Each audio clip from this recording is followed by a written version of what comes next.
How was I in the air? Oh, whatever. Onwards. How can I make your life easier? It's what I live for. Ah, crap. I forgot to set one thing up. That's okay. I can do that, and then that, and we're back. It seems our Lord believes you are the key to stopping it. Perhaps he's right. He's had worse ideas. Did he tell you about the clowns? What a mess.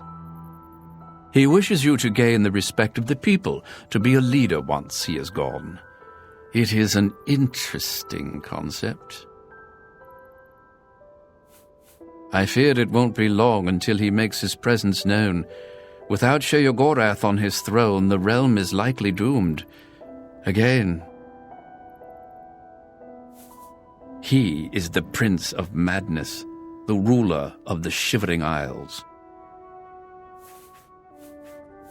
The Shivering Isles is what Sheogorath wills it to be. I offer you this. Remember who it is you're attempting to replace. You'll need to approach them in a manner to which they are not accustomed. Syl anticipates plots against her, so expect heavy resistance that may require a great deal of fighting and physical exertion. If you wish to replace Théoden, try a less direct approach that will involve cunning and subterfuge. He isn't likely to see you coming. Ironically, as a result, Syl is substantially easier to replace. Because you just have to kill your way through a bunch of things, and then her, and then you're done. I live to serve. Hello, whoever's back at this point. That looks like Bragwin, Mr. Red, Lined Office, and Zygmus. What's up? Living thing in the Isles. Idiotic. She'll pay people to help her, though. The great torch shines with the pure light of mania. You chose well. In accordance with the ancient tradition, receive now the raiment of Arden Sul in honor of your mighty deed in service to mania. I mean, the quest for replacing him is more of a quest. Yes, how we would all aspire to be as great a leader as the first, our savior, Arden Sul, the greatest Duke of the Ages. We celebrate him with the ritual of accession, the path to maniac bliss. Would that be manic bliss? Hi, Candyman. An important part of our history, my friend. I would be glad to tell the tale if you have a moment. Thank you very, very much, Time Lord Luke. I'm glad you like my streams. I don't know why people like my streams, but I'm very glad people like my streams, because I like streaming. It's a fun job. I like it. Do you know where you want to put that one, other than towards Deadly Premonition? Which is what I'm just going to assume for the moment. And if you have another idea, please feel free to tell me. Tell me what I must do. Certainly. When the ruler of Mania has decided it is time, he will choose a successor from his court. Okay. The successor is invited to a huge celebration, a night of hedonistic revelry. Of course. Wine, song, and of course, green moat. During this, the exiting regent imbibes 3 doses of the potent drug. This causes his heart to burst. Literally. And his lifeblood flows from his body. The successor then gathers the drug-tainted blood and brings it to the altar of Arden Sul in the Sacellum. Once this is done, I will proclaim the successor a duke or duchess. Then Sheogorath gives his blessing, and the cycle is completed. Of course. Well, let's go. So first of all, Raid Loss, I don't know, maybe this is just me being defensive, but I work a lot. This is an exceptionally stressful job that requires me to be basically on for 10 hours a day, while simultaneously doing all of the other background stuff that is involved in my job. This is an exceptionally stressful job, and I dislike the idea of that all I do is stay at home and play video games all day. It took me years to convince most of my family that I worked a real job. It took until I moved in with a couple of them for them to realize that I worked more than they do. Because I do. Even if they... Like, that's not bragging. That's a statement of fact. Like, I'll never remember, I was living with Gary briefly for a while there, and he was like, oh my god, I had no idea how much was involved in your job until I saw you every day. You know. It's okay, I understand. From an outside perspective, it probably doesn't look like much. And I get that. I do.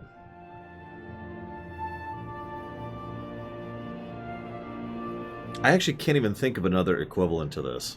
Like, I was like, imagine you're an actor on a TV show, but you're doing it, rather than like in 30, 40-minute chunks, you're doing it in 5-hour chunks, 10 hours a day, 6 days a week. And that's your job. Because that's kind of close to what I'm doing. That's not the full story. That's just one of, say, 4 aspects of my job right there. Anyways, I'm sorry, I don't mean to get defensive. It's just, that was a big thing for quite a while there, and it was a huge pet peeve of mine, because so many of my family members didn't recognize how much I worked. One of the only people who ever actually really had an idea of how much I worked was my sister. Go figure, right? My sis, obviously, you know, she knows me. Anyways. We do sell armor. I'll stay in Crucible, thank you. But I will admit, though, I don't want to sound like I'm complaining. It's not what I'm doing. I do love my job. That's my point. I love my work. This is my career. The idea of going back to any of the jobs I've held before now, including a few that paid better, no thank you.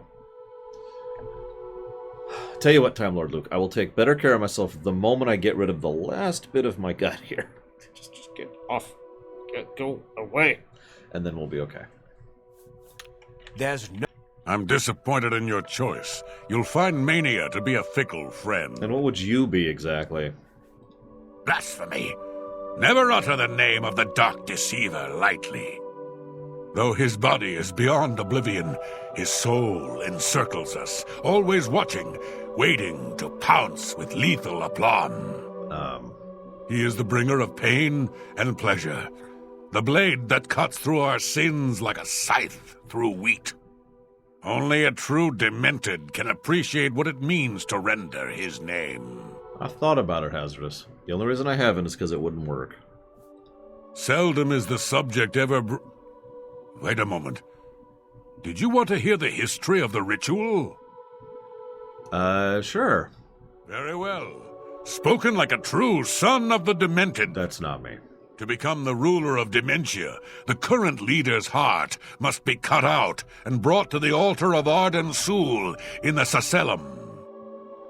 Once this is done, I can pronounce the heart bearer a duke or duchess. Then, all that is required is the blessing of our lord, Sheogorath. Because, of course, he gets final say. I mean, that does make sense. You're back! How nice for you! Does that mean you've made a decision? Or are you lost? Suicidal? Just let me know. Ahem. I've made my decision. I mean, I do that anyways, Hazardous, but I'm curious why you say that. A friendly word of warning before you choose. Yes? Once you've decided which duke to replace, there's no turning back. One choice. No more. No less. Try not to do something stupid. So which is it? What will it be? Mania? Dementia? The suspense is killing me! Or you, if I have to keep waiting. So, this is continuing the trend of the Shivering Isles decisions. This is technically one quest, and is structured as one quest. But once again, we have two options, and once again, one of the options is to do like a subterfuge, sneak through a dungeon, find an item, steal a thing. The other option is to kill a bunch of people, which you can do many different ways. I will, of course, be replacing Duke. A safer choice, perhaps. Maybe you'll live through this. Théoden's a bit lost these days. Not that it's a bad thing. It suits him. Until now. Besides, won't it be a grand surprise when you make his heart burst from too much green moat? Théoden loves surprises. I'm sure. How's the Grey March coming? It'll be in full swing soon. Excited? You shouldn't be. It's the death of all things. Aw. But if we can get you into shape, we might stand a chance. You'll lead my forces, inspire my people. Hopefully, everyone won't end up dead. He'll be here soon, and I'll be gone. Can't say I like the sound of that. I like the sound of other things, though, like birds and bones cracking. Having heard bone crack in real life, it's not a pleasant sound. Théoden may be in a constant state of euphoria, but I wouldn't underestimate his intelligence. Ha ha! This is so much fun! Me too, Blackwell. Yes, I've killed 30 people today. No, when my leg snapped, We will speak. it sounded like a gunshot, actually. It was really loud. I am astonished to this day that no one came out or heard it or anything.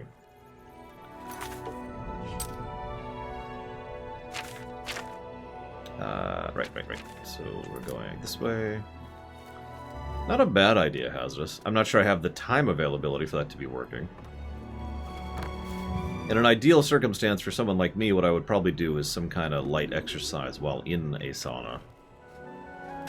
Well, in my case, it was my leg, SI2K. And it wasn't so much a snap as it was a jigsaw. Shatter, shatter, shatter. Seriously, I wish I had a... I think Mum actually still has the copy of the X-ray. It was a jigsaw. I don't know what else to call it. Just... Ah, that could be Leander. Because, yeah, nobody came, nobody interacted, nobody did anything. It's just... and then I laid there and crawled indoors. Ah, you again. Called a few people. Pleasure. Welcome to the... What time is it? Oh, that's why.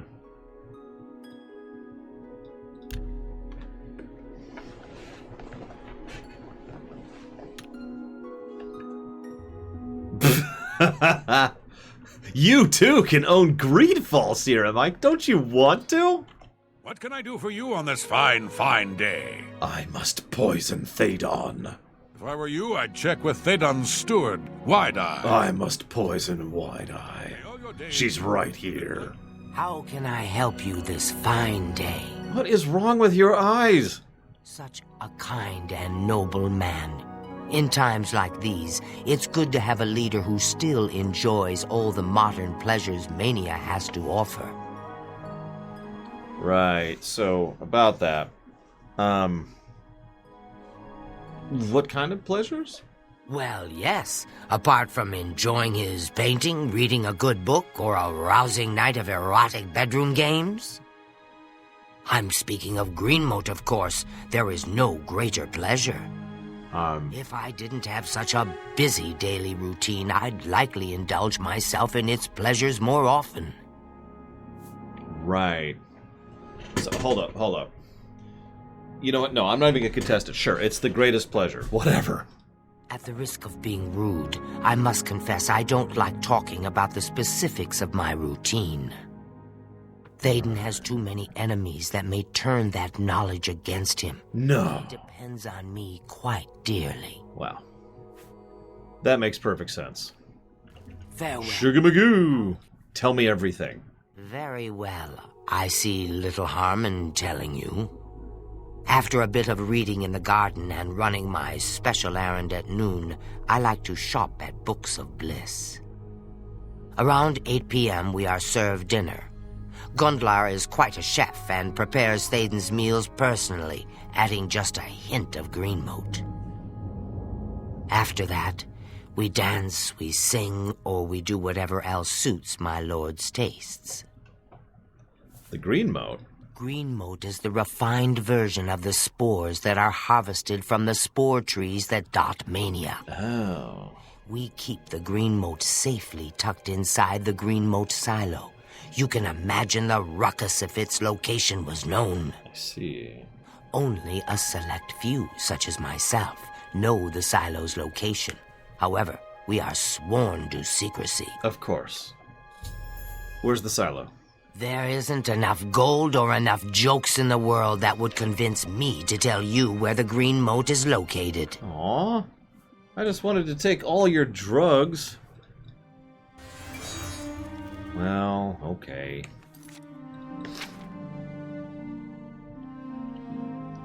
I'm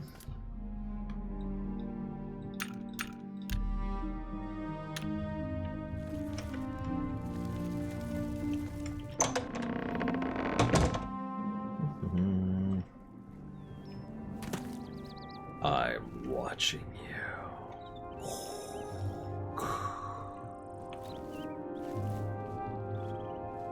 What are you painting, and why is it terrible? My niece paints better than that. Look at that. Look at that. Why is everyone a terrible painter in this setting? God. No, nothing bumped into you. Nothing. Ooh. Ooh. I am the ghost of the paintings that you murdered with your terrible skill. Stop painting. Speak, citizen.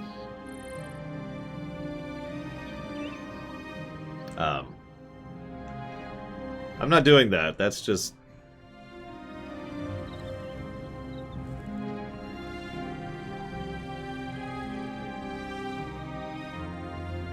I wonder if it'll just keep going forever.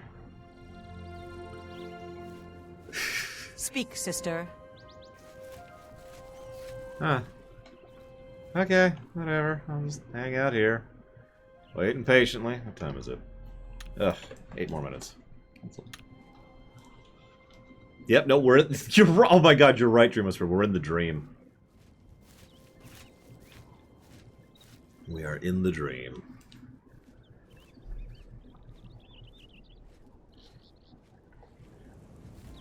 No, don't disturb the... She didn't. Oh my gosh. Well, I'm just gonna leave that spinning there. If that's okay with everybody. Go faster.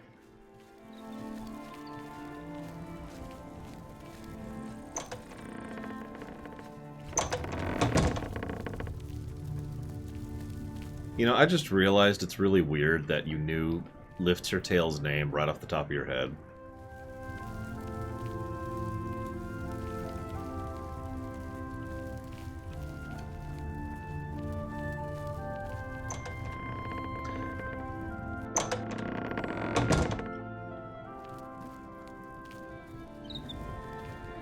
So I was thinking about it while we follow this woman. Unfortunately, as much as I love the idea of being the Daedric Prince of Death, I don't actually think that would work. Like, that feels like a concept that doesn't really line up with the way they do things, you know? That feels more like a domain of, say, Forgotten Realms or something. So now I don't know what I would be the Daedric Prince of.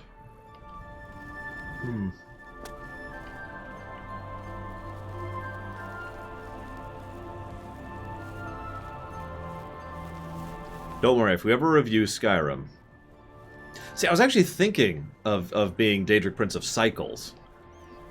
But that could imply all sorts of horrible things.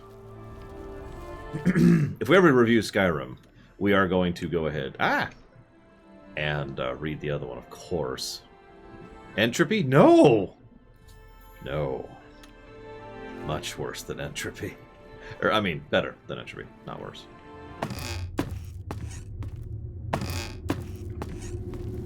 Hope you guys enjoyed the same dungeon. Hi, Uthor. Ooh, the Daedric Prince of Surprise Mechanics. I like it. Although, I wonder if Greed would be available. Quick, you have to be a Daedric Prince of something. What do you pick? And it has to be something kind of Elder Scrolls-y, and it can't be too much, right? Like, you can't be the Prince of everything. You have to just, you know... be Prince of one thing. Like Greed, for example.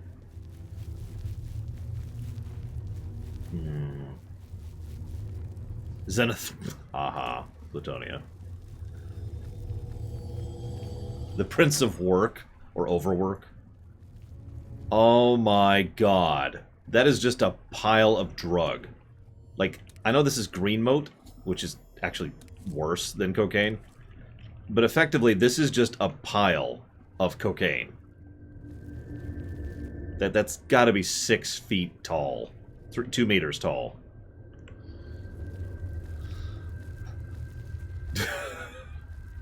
Unfortunate implications. Okay, that's a good one. Oh, we got Prince of Judgment. Yeah, that's a good one. Prince of Light. I'm with it.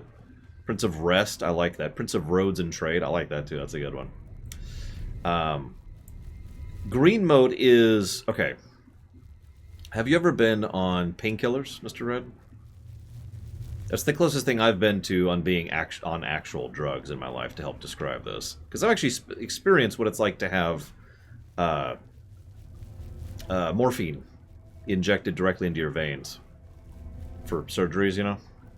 It's a really unique experience. It's kind of cold, too. Like, you just feel cold inside your skin, which I know just sounds weird, but if you haven't experienced it, I can't even possibly describe it.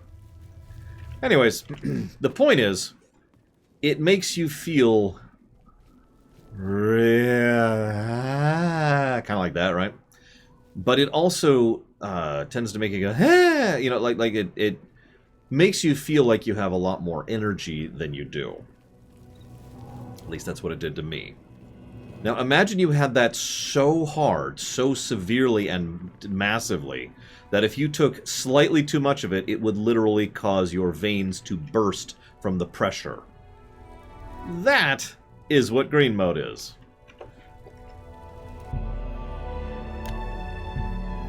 Aw, okay, fine. Whoops.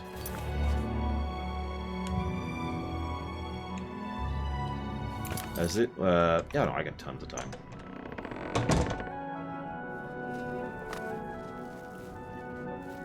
Anywho, Prince of Drugs.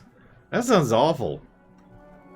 Prince of Dreams and Impossibilities. That's a good one, too. I like that.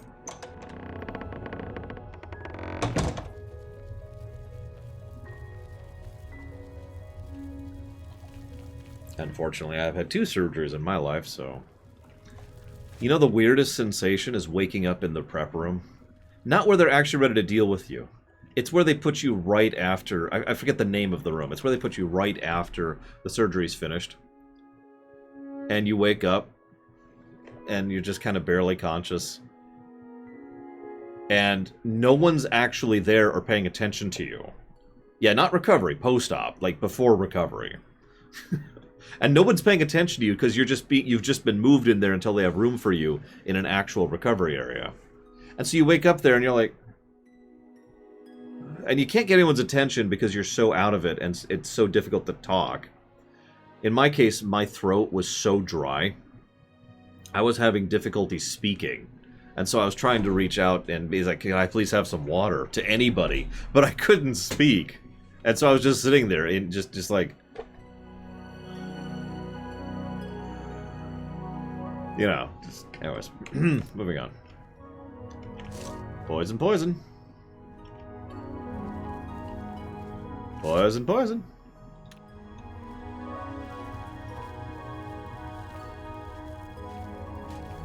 But yeah, Prince of Relief, that's another good one.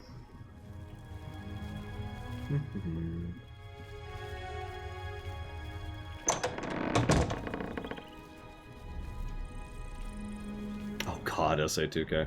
Yeah, the weirdest thing, I have excellent memory. I've said it before, I'll say it again. So I generally don't just have gaps in my memory.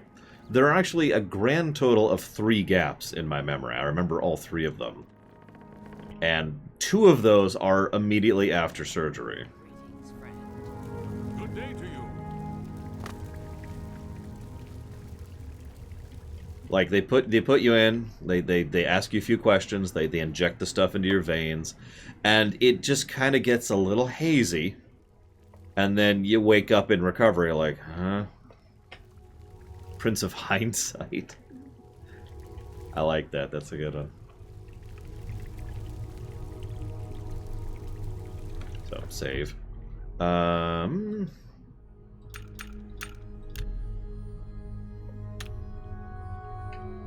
Dude, it's so tasty, Bragwin.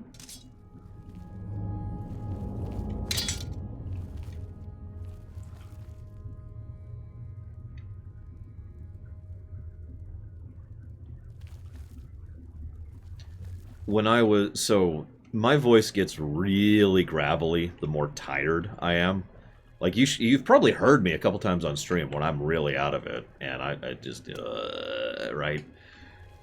So, I'm sitting in actual recovery. My sis is there.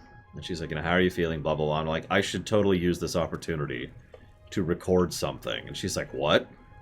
And so I had her pull out her phone. She still has this video. I had her pull out her phone and record me reciting bits of the speech that Theoden gives in Two Towers, where the horse and the rider, you know? Where's the horse and the rider? Like, it's just, Now, what's funny is I kept screwing it up because I was sufficiently out of it to not remember the whole thing. But what I managed sounded really cool. I wish my voice sounded like that all the time. Alas. Alright, so let's watch him enjoy his wonderful meal. The chair's right there, buddy. What are you doing? What are you... Sit down. Oh, my, yes. I feel especially delighted this evening. Perhaps it's time I recited my latest soliloquy. Ooh, a soliloquy. The lady fair, our love is told, with hair as fine as soft spun gold. Lips as red as a sun-drenched dawn, skin as soft as a newborn fawn. Eyes as blue as a cerulean sea. Ah, what? My heart can't breathe. Help me.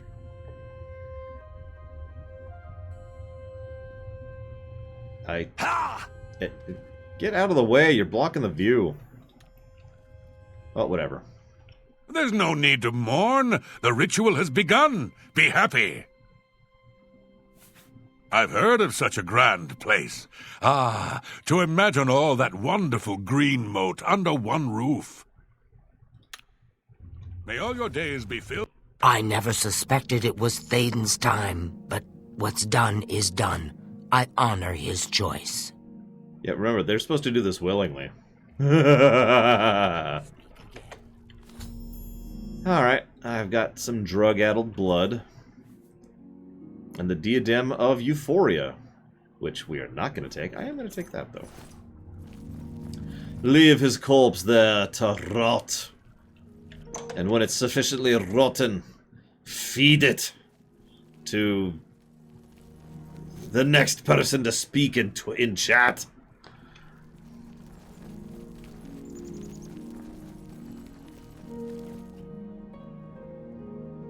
It's Erentar! Enjoy, Erentar! Shove, shove, shove. Ah! I hate this staircase.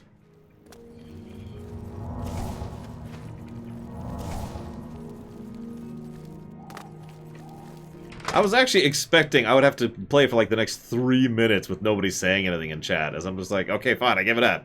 I take it back, I take it back.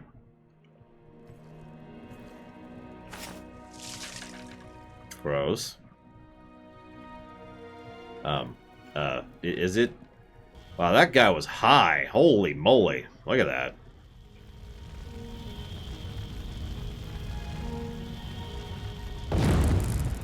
Once again has the ritual of accession come full circle.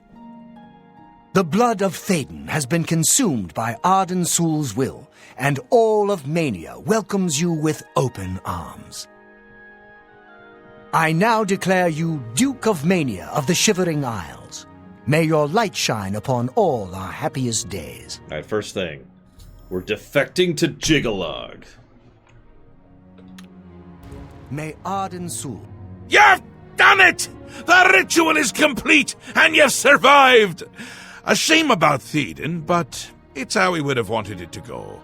Now, on to other... Wait, I must speak. The ritual must not be completed. Syl! You dare interrupt me? Only I interrupt me. Like just then. I'm speaking with someone. We'll talk later. Or not. When is later exactly? Not now, I'm sure of that. Guards! I think Syl forgot how to use the door. Kindly show her out, before I forget myself.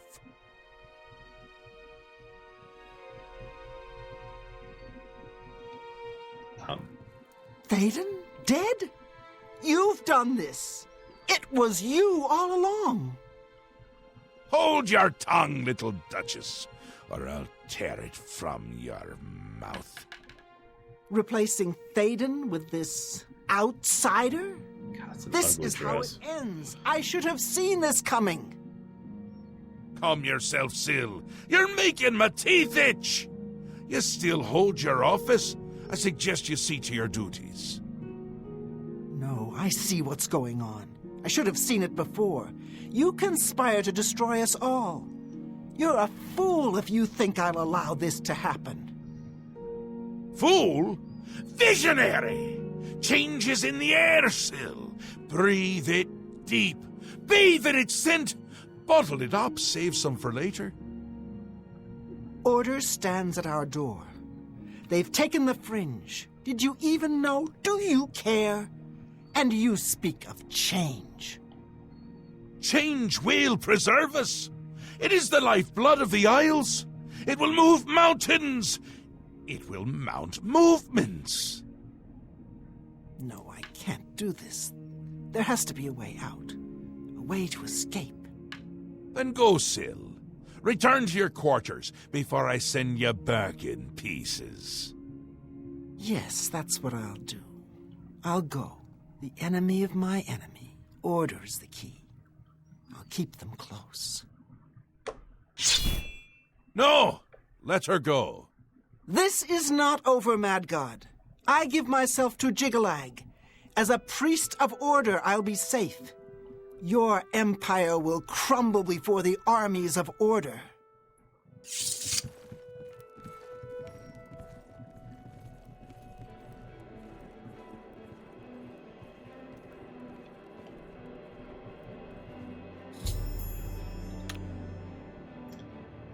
Yeah, I really hate that we don't see Jiggalag in Skyrim. I really do. You know, I was thinking about something. Don't let me forget to say it. Wondering why I let her go, aren't you? I can see it in your face. Mostly in the eyes. I may take those from you when this is done. This has never happened before! The ruler of dementia turning traitor? Unprecedented! I've seen others defect, but never a duke! Maybe we're onto something here. We'll see how it plays out. It can't be worse than what's happened before. You'll see, Lord Harriman. But no is the answer to your question. I do. I did. And I won't say it again. But that's enough about that. You're the ruler of Mania. Oh, just look at you. You're positively beaming. You now have the power to summon golden saints. They've always served the Duke of Mania. I think it's the bright colors. They just love 'em. And here is the Ring of Lordship, a symbol of your new station. Symbols are important. They carry weight in this realm, and others. You would be well served to remember that. So what about the fringe? She was right about that. I can feel it. In my bones. The little ones. The Grey March has swept the fringe. Aura gathers its forces there as we speak. And I hate when people gather forces in my fringe. You'll need to put an end to that. Stop them. My army should already be there, but I want you to see what you can do to help. If they continue to marshal their forces there, we won't be able to contain them. Make sure they can't. Well, okay. But only because you asked so nicely. How's the Grey March coming? It swept the fringe! That's not good! See if you can't hold them off there, because if you can't, everyone is going to die. No pressure. I like that idea, Leander. They'll get more and more active as the Grey March continues. If they've already taken the Fringe, they must have one there already. I really hate those things. Sorry. Tom! And he's gone. We keep asking the question. One of the most common questions I get every time I stream any kind of Elder Scrolls game is, where do you think Elder Scrolls 6 will happen? By the way, if you ever need a sign of how long it's been since Elder Scrolls 6 was both announced and has been anticipated, try to remember the fact that I have streamed this game and recorded it 3 times now on camera, and those Elder Scrolls 6 questions have been in all 3 of those. Anyways. So usually we list an area. My default answer is still Akaviri. I still think that's the overall best constructed answer to that. But I got to thinking, what if we had one set in Oblivion? Like, that doesn't really intersect with Tamriel all that much. Mostly hangs out in, you know, in the plains. Like, we have Shivering Isles here. We go to Cold Harbor in ESO. And Dragon Age 4. White Crow, easy answer. We go to Cold Harbor in ESO. We go to the Deadlands in Oblivion.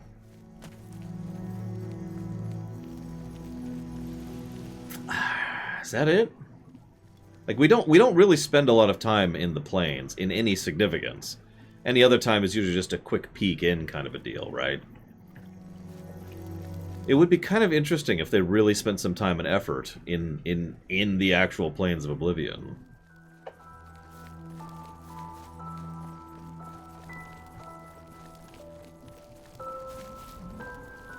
Now, the real question, and Andrew already brought this up, is which one do we do? Because there's like, what, 20?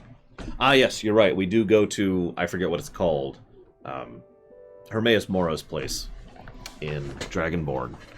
Sovngarde might be a part of Oblivion, but probably isn't. Sovngarde appears to be more along the lines of the Nines realms, which may or may not be a part of the same overall concept of Oblivion, but either way, the Aetherius and Oblivion probably are not the same thing. I'll just bring out that one then. There we go.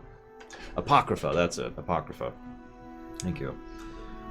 So yeah, we go to Apocrypha, the Shivering Isles, and words. We go to Apocrypha, the Shivering Isles, Deadlands, and the Cold Harbor. And other than brief forays, I think that's it as far as the major ones. Yeah, we do go into the Soul Cairn, which is...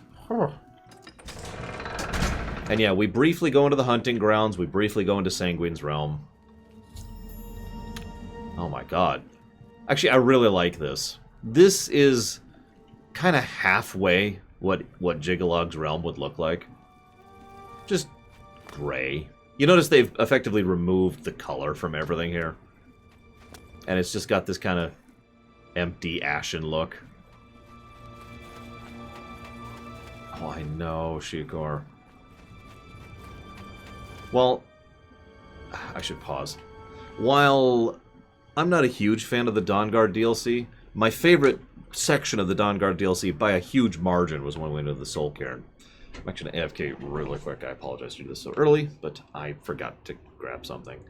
I'll be right back.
So,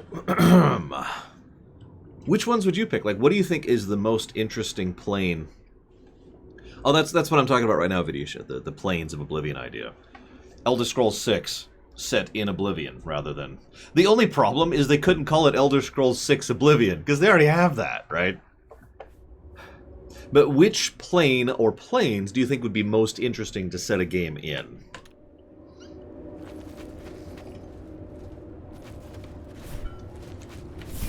Your Grace, a dark time has been thrust upon us.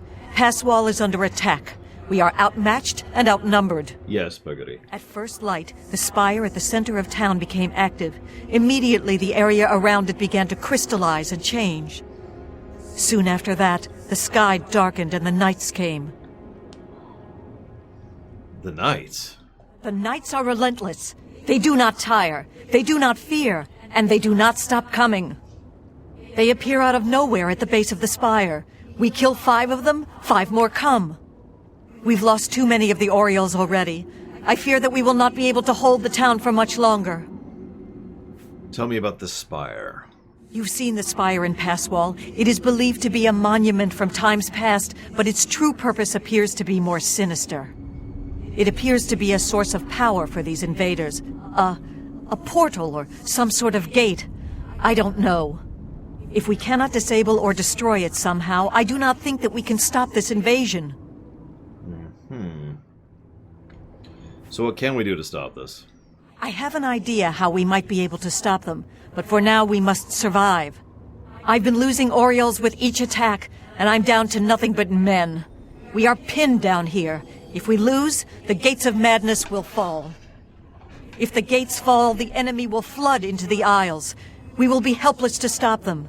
But now that you've arrived, perhaps we can slow them down. I figured out what I'd be a Daedric Prince of, by the way. I'll tell you in a second. We cannot talk now. Yep, okay. Yep. Yep, I don't care. Let's go! Go. Here they come! So, I do like that idea, Lord Harriman. Elder Scrolls 6 Planes. Where are you? No, Kamek. No. Absolutely not. Where are you? Oh yeah, by the way, there are male Golden Saints. Kind of Metagoblin, but for the most part, no, actually. The main difference... There's a few specific key differences, but the big one is the Daedric Prince. The Planes obey the rules that the Daedric Prince sets, and that can change and vary depending on what their particular whim or fancy is. So, my pick for what plane I think would be the most interesting, just me personally, Azura's plane. She's been pretty involved in quite a few stories over the years, and she's kind of known as one... I'd probably put her behind Sheogorath, as far as most well-known. And of course, there's a lot of stuff that she is connected with lore-wise that would give you a lot of threads to go ahead and connect with regards to that game. Stuff to do with her, stuff to do with the Daedric Princess in general. I think there's a lot of room there. And yeah, she's also not horrifically evil, like some of them are. You know, the most neutral is a good way to put that. So yeah, I think that would be a good pick, personally. As for what I would be the Daedric Prince of, kindness. Victory is ours. For the moment. We must discuss our next move. The Spire is obviously their source of power. This battle will not end until we find a way to shut it down. That's the other thing. To my knowledge, we've never been to Moonshadow, so they could do anything they want with it. I am not certain, but do not lose heart. I have an idea. The ruins of Zedaphen run under Passwall. The entrance to the south of the town has been sealed for centuries. One of my scouts reported that the ruins have been opened recently, and a number of these knights are now guarding the entrance. Did you send scouts? I did, and she did not return. I can only assume that she was caught and killed. No. If we attempt to assault Zedaphen, Pass wall will be overrun, and we will lose the fringe. If only you knew an adventurer that could go Additionally, in. our forces are dangerously thin. We have no idea what opposition may await us inside. So, I should go. Your insight is impressive. No need to be insulting. While we draw their attention here, you should be able to slip inside Zetaphen. Once inside, search for the source of the Spire's power. It must be underground somewhere. Once you find it, destroy it. Good luck, Your Grace. May the truth light your way through the darkness. Yeah, I was thinking about that too, Lord Terramont. The problem is, any of the domains I would want would probably be more on the positive axis, but as you say, any positive axis thing would probably be more the realm of the 9. So, I would have to pick something neutral or evil, and I don't have anything I could pick that would be neutral or evil that I think could really work. Anyways,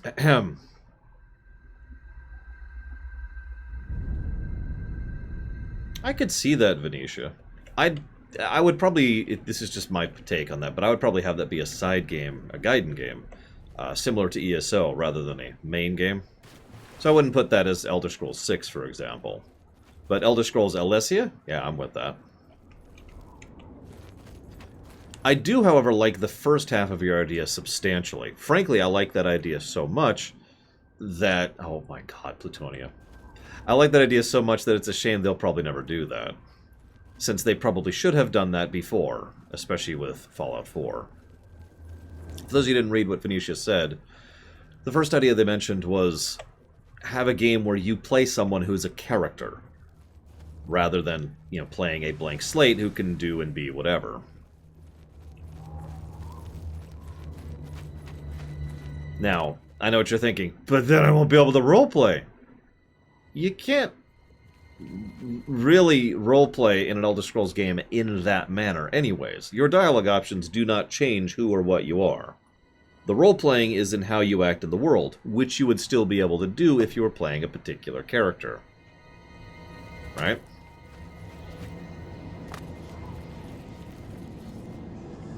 Ergo. Oh, and you wouldn't start as a prisoner. Or would you? A prisoner of Azura. Although they already did that in ESO, so never mind. Yeah, spoilers, you start off as a prisoner in ESO. In Cold Harbor. But yeah, you can still roleplay in Witcher, that's exactly right. My Geralt is not necessarily the same as your Geralt. There's a few specific small changes, and it really is still Geralt, obviously. What the crap? But, you know, I don't know. You get the idea. I think it started off just as an idea. You know, in other words, I think they did it and it just became a trend. Like most things just kind of become trends over time. One thing I find funny. One of the most common types of mods I used to see way back in the day, this is before Nexus mods ever even existed, was the idea of, I don't like portraying a character who's been in prison. I don't want to be that kind of an evil character, so I've decided to come up with a mod that changes your starting conditions, and, well, yeah, that mod tradition has continued for many years. Funnily enough, alternate start mod is one of my favorite mods in Skyrim. Very true, Shikor, but you get the point. Or maybe you don't. Maybe it's Walker! I knew it! Walker. How could you?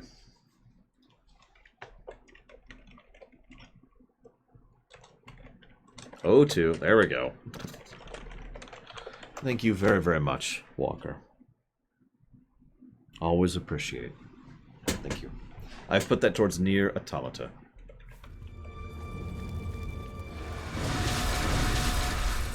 Well, yes, Gum Gum, but not in any manner that is significant.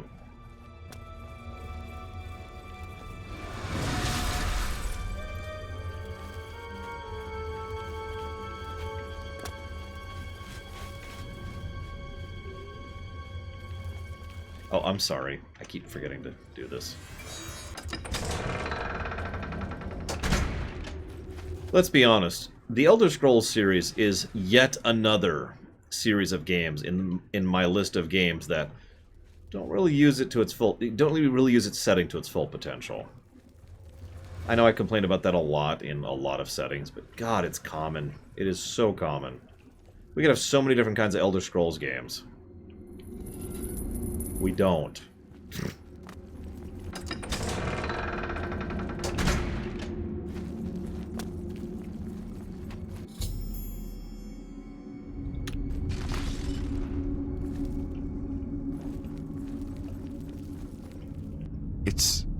It's you.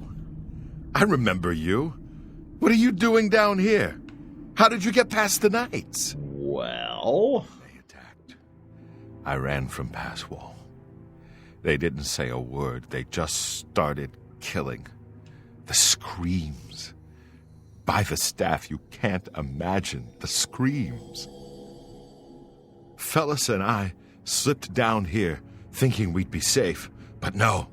We landed right in the middle of them. Fellas ran off with them and left me to die. Me! That ingrate. Disloyal cur. Imagine leaving me here all alone. Yeah.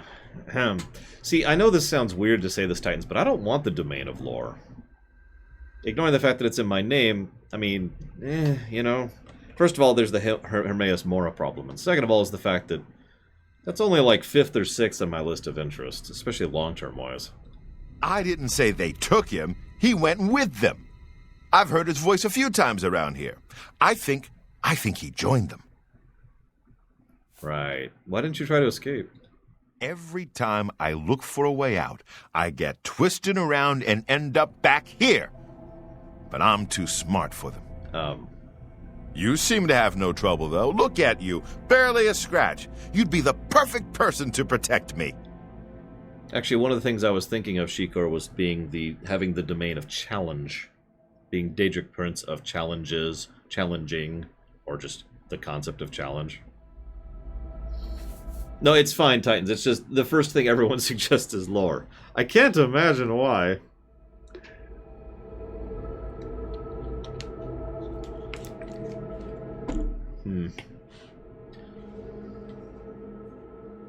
And yeah, challenge is neutral enough that it would be Daedric rather than Adric. Domain of survival? No, survival's insufficient. Oh, sorry. I wasn't aware that being a courageous hero was a requirement around here. Look, you may be a scamp's ass, but I'm offering you the chance to be the hero of Passwall. Escort me out of here, protect me, get me home, and those people will praise you more than you can imagine. Sure. I'll do what I can to help. I like to hurt things. Maybe I can hurt these damn knights.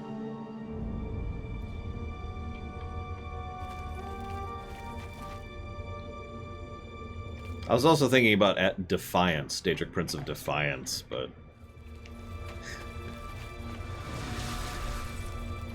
Love that little effect. Don't worry, I'll keep you alive.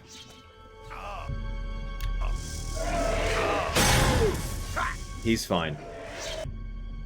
I do like the idea of Daedric Prince of Statecraft, but I don't know, that doesn't feel like it fits, you know. Oh, he's dead.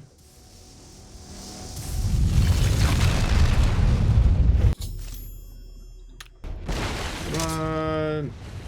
Uh-oh. Run the other way. Holy crap! Holy crap! Oh god! Oh god! Wait, no, it was that way. I was going the right way. Go ahead and take your... At least one of the outfits there. There we go. Oh my god, he's essential. Hang on, buddy. Hang on, buddy.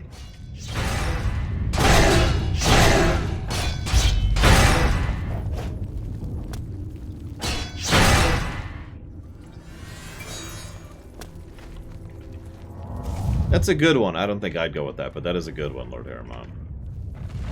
Are you coming, dude? Over here. I have to force a road for you. There we go. Well, history is just lore at that point, Kamek.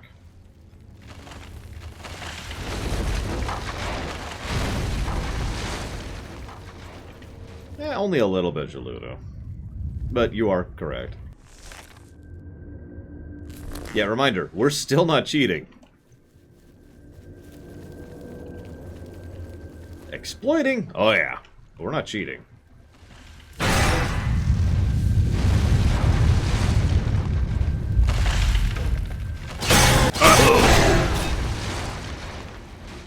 Narration? Ding.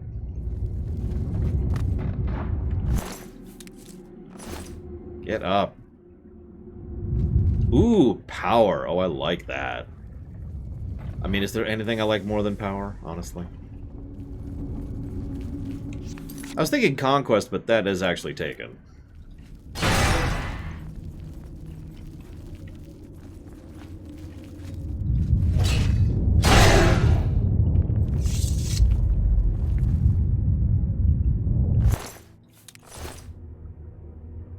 Get up. So, okay, so we've got power, statesman, or statescraft. I don't know, that doesn't quite work. So we got power is a possibility. Challenge is a possibility. Also, cheating would probably fall under treachery, which would probably fall under, I forget her name's thing.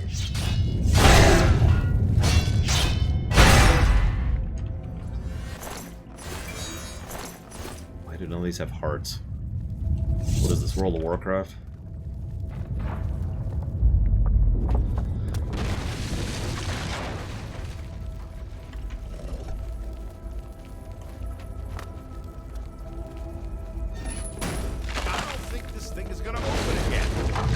The worst escort in history. I'll find another way out. Get going. Okay, whatever.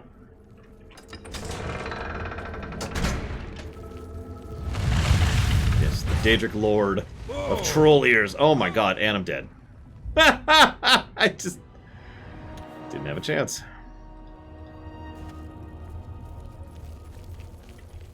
I may have to switch outfits at this route. This rate.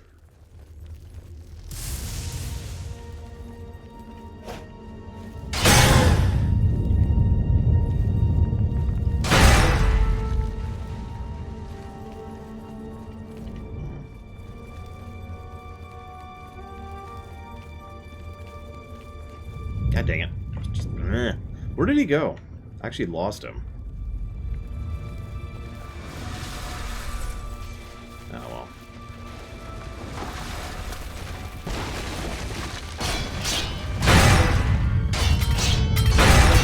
Given how Jigalog is, that would probably be kind of his thing coming.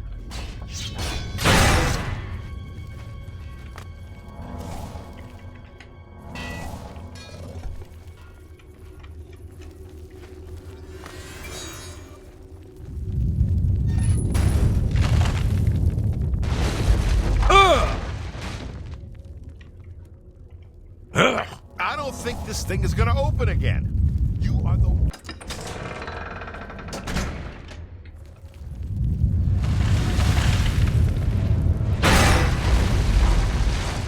I'll let that settle. There we go.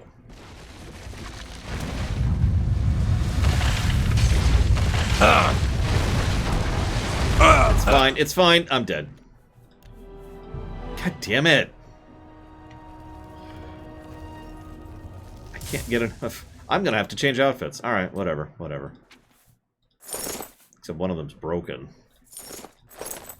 Ah.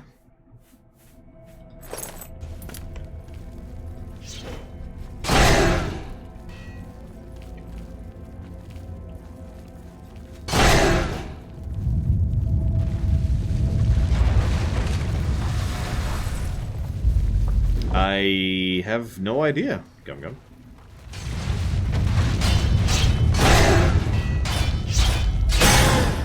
I mean, in fairness, he is right. I am the worst escort ever. For him, at least. I'm barely trying.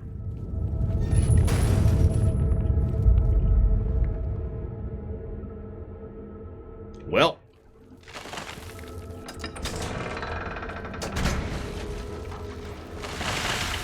Ambition? That's actually taken. I forget by whom, but that is a thing. Run. Well, look at this. I found the easy road. How are things going over there? Dick. Nip, nip, nip, nip, nip. Knock, nip, nip, nip, nip. That's it. Dagon is. I was gonna say, I'm pretty sure ambition is directly taken by someone. Because I know Dagon is change, and a few other things. I'm going to stay here and help rebuild this place. These fools need me. Right. Sure you are. Sure they do. Whatever you say, buddy. For God's sakes. Okay. There.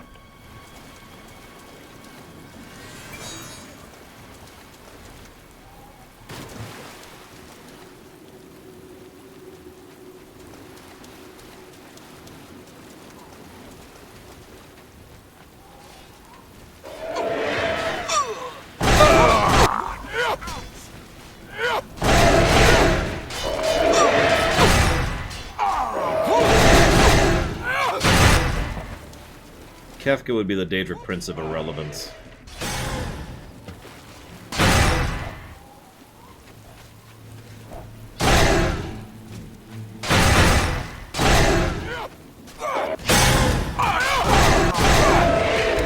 Mateus would be Control. It does, doesn't it, Bragman? I mean, it's Kefka. Of course I put some thought into it. It's me. Or Futility. Yeah, that's a good one, too. I cannot believe it. You survived. We were certain that your light had been lost. I apologize for doubting you, Your Grace. You are a most worthy leader, perhaps the greatest warrior to ever hold the seat of Mania. But I fear that our work is not yet done. The area is still overrun with knights that were not destroyed in the spire. You should return to the palace and speak with Sheogorath. Ask him how he plans to defend this realm. Yeah, let's go talk to Sheogorath. Let's see what his thought is here. It's gonna be really dumb. What do you want to bet? Oh, right. Xehanort? Oh, gosh. I guess hubris is my first thought to try and describe what I think of when I think of him. The only way things can work and go forward is if I control everything in the entire multiverse forever.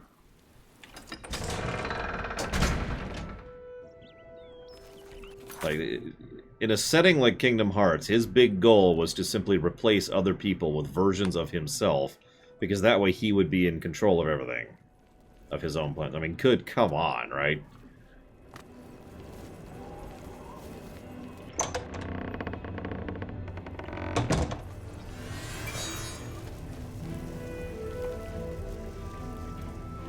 News of your success in the Fringe precedes you. To further cement the victory, I have an important task for you to perform. Okay. You will seek the assistance of Relmina Vernum in Zalcel. Do I have to? Rebuild the gatekeeper. Do I have to? You remember? The creature you killed to get in here. With the gatekeeper restored and Zadillion in operation, we won't have to worry about anything getting in. Things already here are another matter. You'll need to speak with Relmina Vernum. She'll help you with your task. Strange woman has some unusual tastes. Yeah. With that done, the Fringe should be secure. For now. I can feel things start to get a little hairy. And not in the good way, like on your head. About that. Tell me, how's the Grey March doing? It's all moving faster than I'd expect. And I'm good at expecting. Things are getting a bit thin. Get that gatekeeper in place. And do it quickly. I'm not sure how much time I have left. Ironically, several of the FF villains would be very easy. Like Zeromus, hatred. Just, duh, right? Garland would be Cycles. Mateus would be domination. Exdeath would be malice. No, pretty easy. He's almost here. I can feel it. You won't like him as much as me. He doesn't even carry a cane. More the giant bone-cleaving sword type of prince. If he's on his way, I'm on my way out. I already feel not quite myself. Not quite someone else, but not quite myself. Yeah. It's essential. Simply essential. If only it were essentially simple, but it's not. I want him there guarding those gates. If any of Jigglag's forces show up, he should be ready for them. It wouldn't do to just let them in if more show up. And more always show up. Still and all, I think things are going well, considering. Go talk to Relmina in Zosselm. Tell her you're working for me. Oh, she'd do anything for me, that little minx. A powerful sorceress. Maybe a genius. And a complete lunatic. All in all, my kind of person. I brought her to my realm so she could continue to study her sixth element. Honestly, I didn't know there were 5 already. She's a bit obsessed with it. And with me. Makes dealing with her difficult. You shouldn't have any problems, though. No one likes you that much. That's true. Send Relmina my love. And yeah, Sanguine would kind of be the Daedric Prince of Sin. But sin itself, I think, is too broad of a concept. It would have to be like either a specific sin or the concept of doing something you know is bad, which would effectively be guilt. A Daedric Prince of Guilt I could see.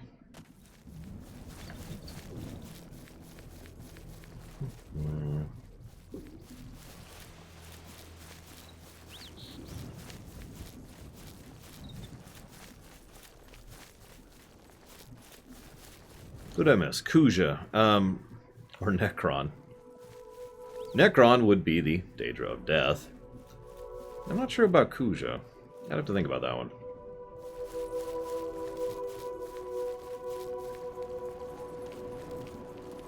Well, if you look at the domains most of the Aedra have, Pogody, that should probably answer the question, but the real answer is, of course... I love how you can just hear shaking in the distance from this point on while you're out here. Ooh, Identity. That's a good one. I like that. Daedric Lord of Identity.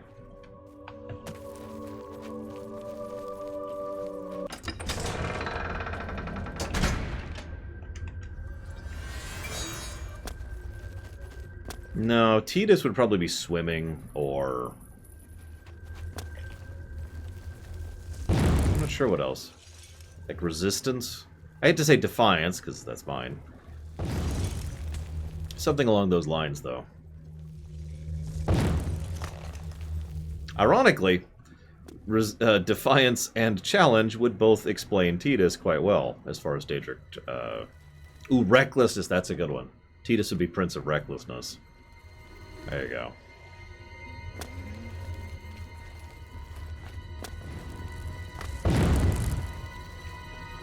I mean, yeah, exactly, Pogody. That's why I put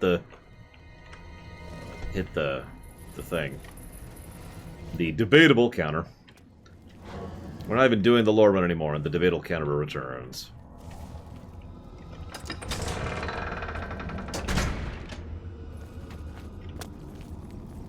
Also, it's worth noting that, generally speaking, the Daedra tend to have neutral or evil domains, whereas the Aedra tend to have neutral or positive domains. May or may not be related to their overall approach, but, you know, it's a thing. Oh, it was huge, Shikor. I forget the exact number, though.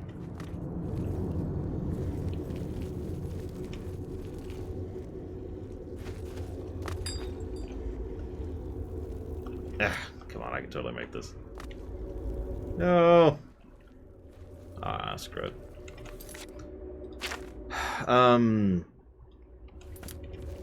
Some people have argued that Sovngarde counts as an Aedric domain. I don't know if I buy that, but that is an argument. We very technically do actually enter into an Adric domain in this game. I think the reason we don't literally is because they were just limited on both time and resources. When we go to fight Ulmaril, even though that's actually supposed to be a plane of Oblivion, we end up in the afterlife in the same area talking to the guy who was passed on to the afterlife, which is implied to be part of the Aedrus, aka, you know, that side of things. Oh, cool. I think the reason that that's such a kind of a thing is simply because when they were actually physically making the game, they didn't have the time and effort to do what they wanted to do, so they put a cloud layer above the Imperial City and just threw us up above Imperial City.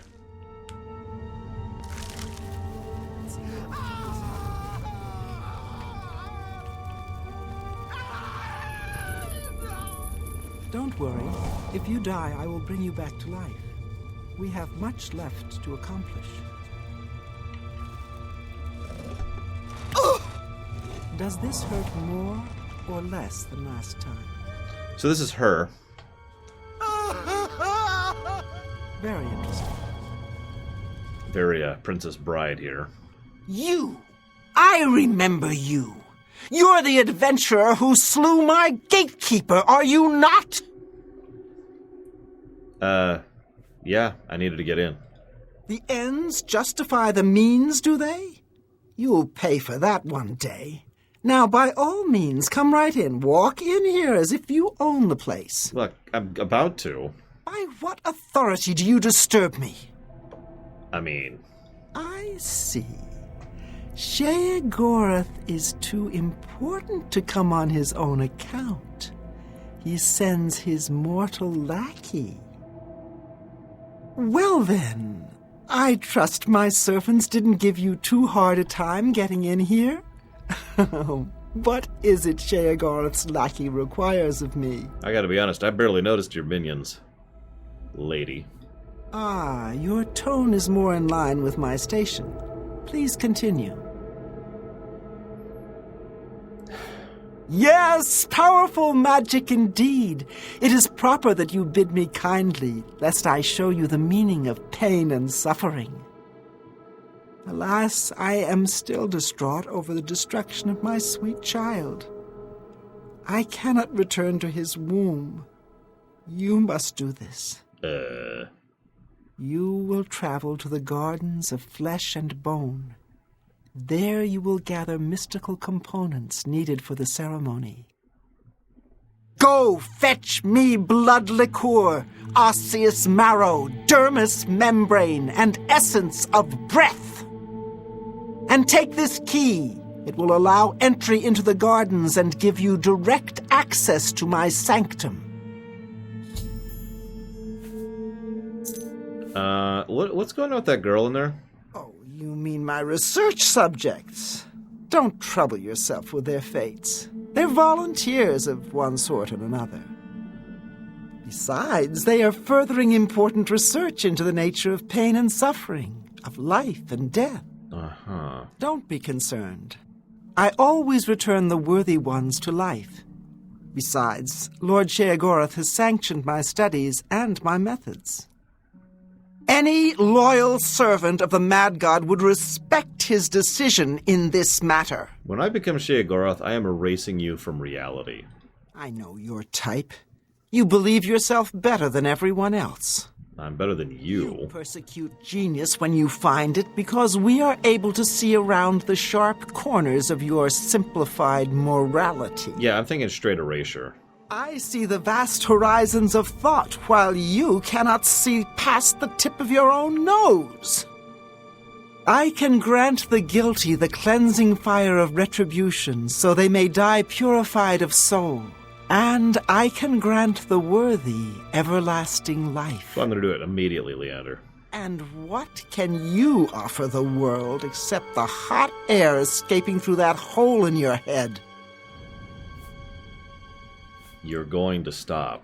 Out of deference to my Lord Sheogorath, I will allow this outburst. In fact, I will acquiesce to your request.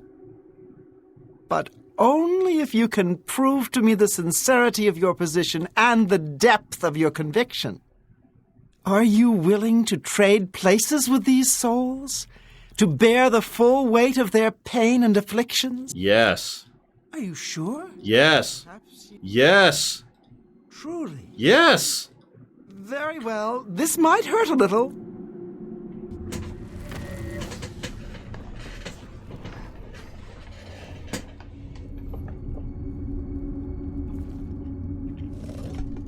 Oh!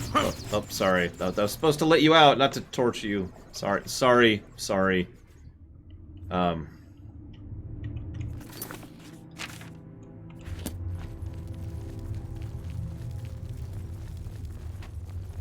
Anyways.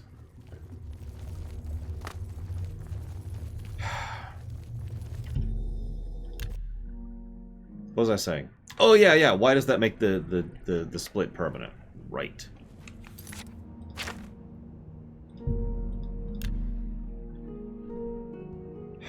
See, I'm telling you, that's why we have to erase people the moment we become Sheogorath. It's like, okay, get a laundry list of things to do right off the bat.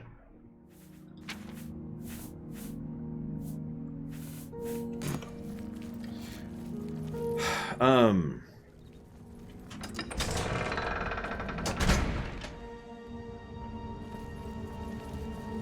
don't remember how it works exactly off the top of my head, Pugity. It's something to do with the fact that that was what was supposed to happen all along and never did because no one did it. If that makes any sense. In other words, there was always supposed to be a permanent barrier there, and that's why the amulet was given, and that's why the bloodline was allowed to persist in such a manner, and blah, blah, blah, blah, blah. It's just, at no point in time did anyone actually perform the final ritual, mix all of the components, and in so doing sacrifice themselves in order to permanently establish the barrier that previously had just been vague. You know, there's this, and then there's this, and it's been this for forever, and Martin was the first one who actually sat down, laid down his life, and figured it out. It's also interesting to know, there's a long-standing theory that several individuals, the two big ones being Akatosh and Azura, have been playing the really, really, really long game by arranging circumstances so that things line up in a certain way, long-term, like in the millennia range. Because Martin happened to be very knowledgeable and capable when it comes to Daedric magic, while simultaneously being a good man who had the willingness to self-sacrifice, and also was specifically of the bloodline of the Dragonborn in order to allow him... Basically, he was like in such a specific spot to be able to make both barrier, to make the double barrier and actually permanently seal things off. Some people have the theory going that that was something that was designed long-term wise. I admit I like that idea.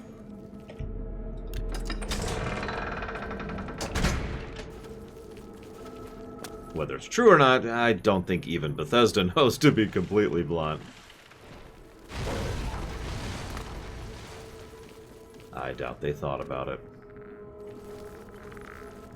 Like, I like Elder Scrolls games, but they don't think about some of the details.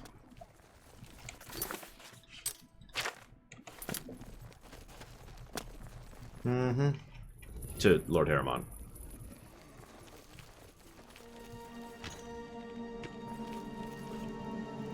Time's beginning, time's end, time's endurance. These freaking... get out of my way. Get out of my way!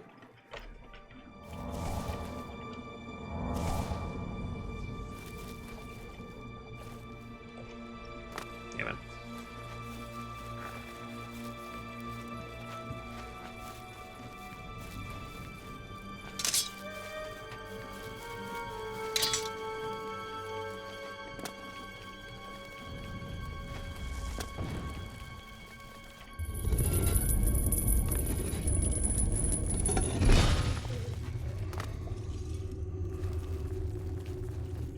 I love just complete... This is so enjoyable, just completely ignoring encounters. I can't even put into words how nice this is. It's like every RPG ever where I gain the ability to just ignore encounters. It's like, nope. Nope, I'm just gonna move on. So there's our first thing. The membrane. Go and grab that.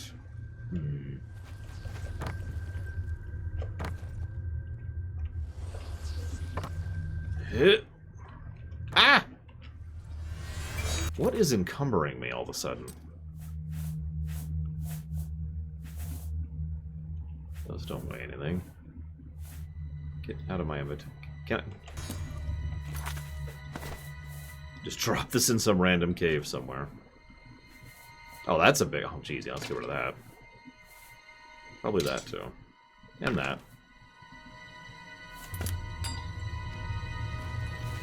Oh, no, I could just do this. 5 swings, and they're dead. Yeah, no. I am at the point of power where random encounters mean absolutely nothing to me. And that's the point. I do like being able to simply avoid them. It's not...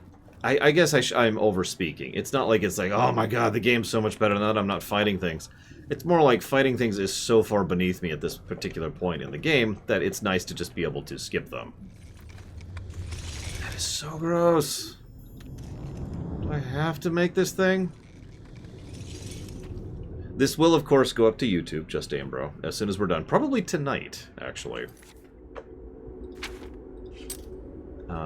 This way. Wait. Yep, nope, I'm right. This way. Oh,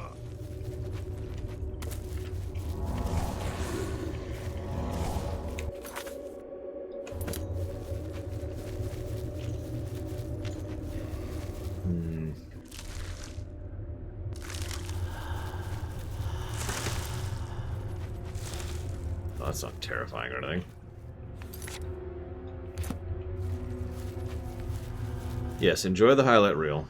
All 12 minutes of it.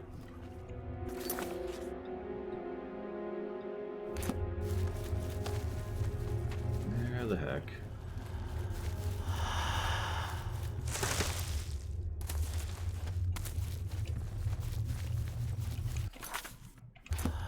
You mean they're not demons? Wait a minute. Excuse me. Well, it might be a bit longer than 12 minutes because I got whatever highlights from this stream that we'll have to add to it. So, like, I don't know, 14 minutes. Most highlights are like 10 seconds long, so... Yeah, Dragon Age had a rather long highlight reel. God, keeping up with that was a thing.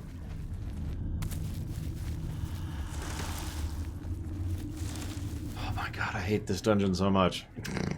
It's creepy and gross, and it's this place.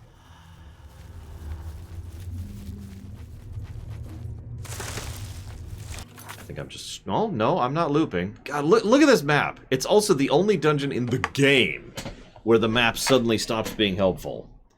I can find myself where I'm going in just about any other dungeon in the game, but look at that.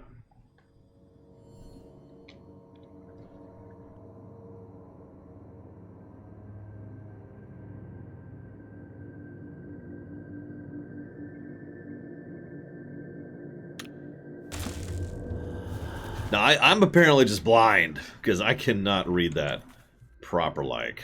That goes over here, which goes under here. So maybe this is the right layer? Well, the good news is I don't actually pick the moments anyways, Gum Gum. You guys do. It's right there. Right. Oh, let me through. Let me through. I should be able to hack through this. Oh my god. I'm not cheating. I haven't cheated this whole run. Not once. The no cheat flag remains. I'm not cheating at the finish line.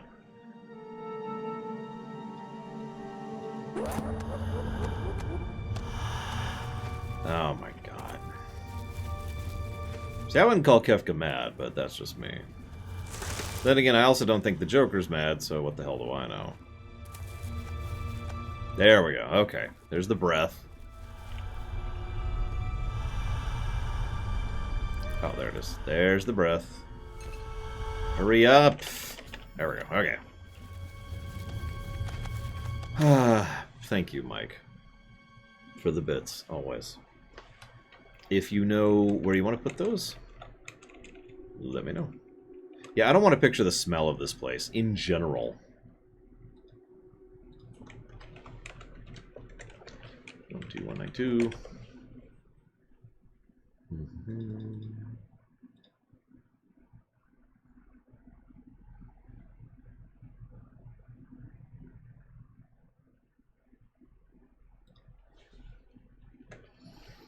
Power sounds the most appealing to me, Lord Harriman.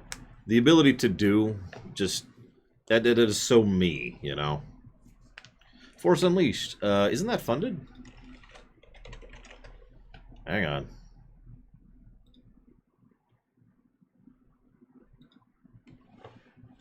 Let me look at the upcoming list here. Nope, I'm wrong. It's very close to funded, but it's not. Okay. Force Unleashed it is. You got it. Thank you again.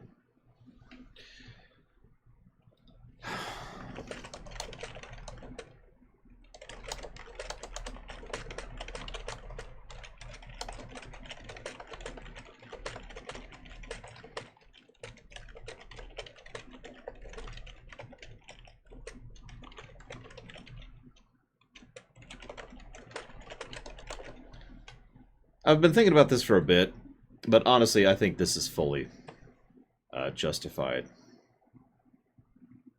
Negative to gameplay for the Shivering Isles dungeons. I kind of pointed this out earlier. The map sucks. The dungeon variety isn't. They're frustratingly samey. Just all of the sins that most of the other dungeons make in Oblivion, these dungeons make, but are actually worse.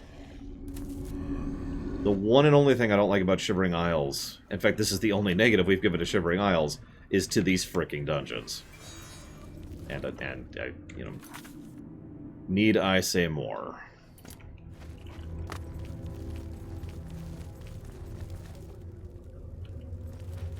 That's a good question. What would be the trade-off for being the Daedric Prince of Power?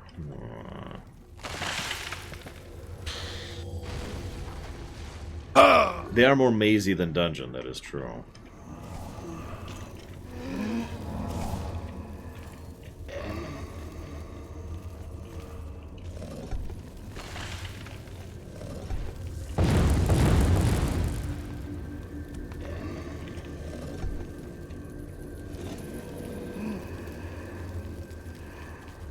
Yeah, actually, and we're ignoring enemies. Just straight up ignoring them. Why is this so gross? Oh my god. That's the other thing, it's gross. It's one of the only legitimately gross things in the whole game. Being done for one of the worst NPCs in the whole game. This quest sucks.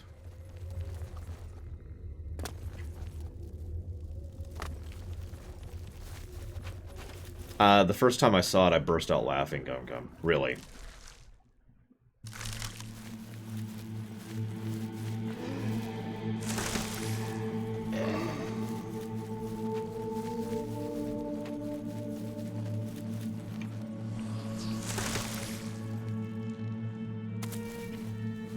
Listen, I'm not saying that power exists to help others. All I'm saying is... I don't know what I'm saying. Just give me all the power, damn it! The dictator shall rise. Yeah, I know, right, Leander? I don't know. I think it varies a bit, but I'm kind of with you on that, Pokedy. Why? Okay, so first of all, the story in Force Unleashed 1 is dumb. I'm not saying it's bad, I'm saying it is actively stupid. They go out of their way to make the story in Force Unleashed 1 to be as action movie-y as possible, and it shows. So the idea of some random guy who we've never heard of before and will never hear of since being the singular inspiration for the Rebel Alliance is actively dumb. On many levels. Then you add in the fact that we already know where that symbol and the Alliance came from. So it's a retcon, in addition to being dumb, in addition to being something I don't like.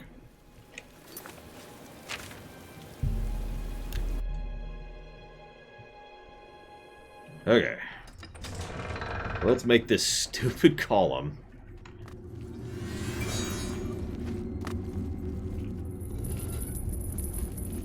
A twit face. You are here to help rebuild the Gatekeeper. That is very good of you, considering what you did to him. So many strange noises here. People screaming, animals dying. But I've learned so much. so much. See you. Not who I thought you were. Sorry. I might erase her too. I'm not sure. She definitely gets erased. You have returned with all the components? Excellent! All that remains is to choose the body parts. Fearing one day someone might manage to kill my child, I have been preparing a new body. I've created versions of each appendage with various enhancements. You must choose one of each. I am attached to them all. Artist's prerogative. Of course. Did you like that? Pain can be pleasure. No. You enjoy being in pain, do you? No. Here, I'm sure you'll enjoy these then. Oh my god. The Manacles of Pain. What do those do again? Oh yeah, drain endurance, fortify strength, fortify willpower, drain intelligence. Yeah, those can go on the ground. Day making your choices. Anyways. Oh, yeah, she's great. She's wonderful. Alright, so. Choices. We can make nimbleness or fortitude. We can make power or angry. We can make wound sharing or spell turning. Life or magic. Slashing or bludgeoning. Or chopping.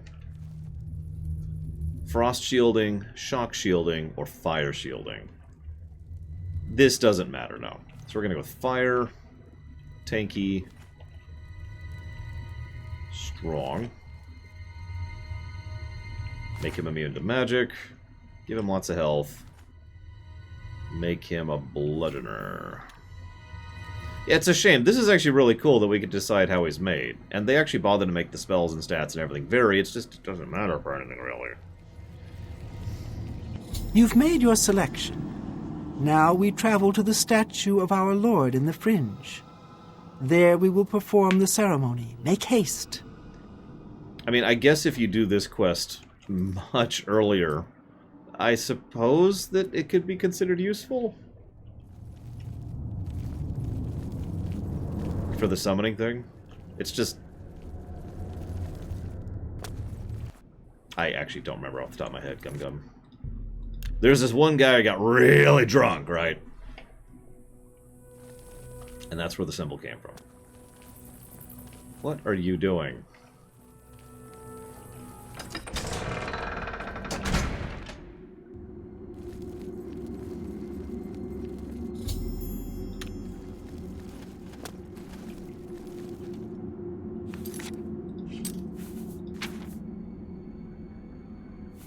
I can summon Golden Saints already.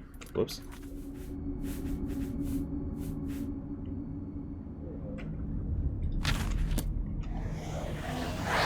Yes, is there something you require? Yeah, why am I dealing with this lady?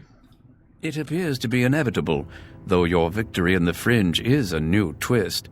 I fear Sheogorath will be gone soon, however. His appearance seems imminent. His hatred for this land, for what it represents, is unimaginable. The obelisks operate by reflecting and focusing energies in order to create a portal to this realm. They can be overloaded and rendered inert by placing the crystalline hearts of the knights into the obelisk itself. Each heart will increase the power of the obelisk until it eventually overloads and shuts down, closing the portal.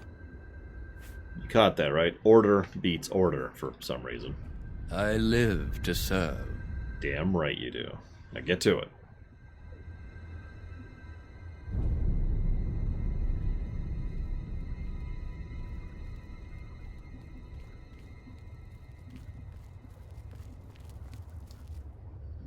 Shall we start the ceremony? Sure.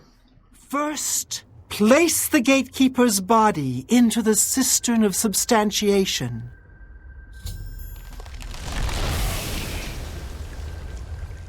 What, the Shivering Isles, Gum? It's funny you say that. I don't find them particularly nonsensical.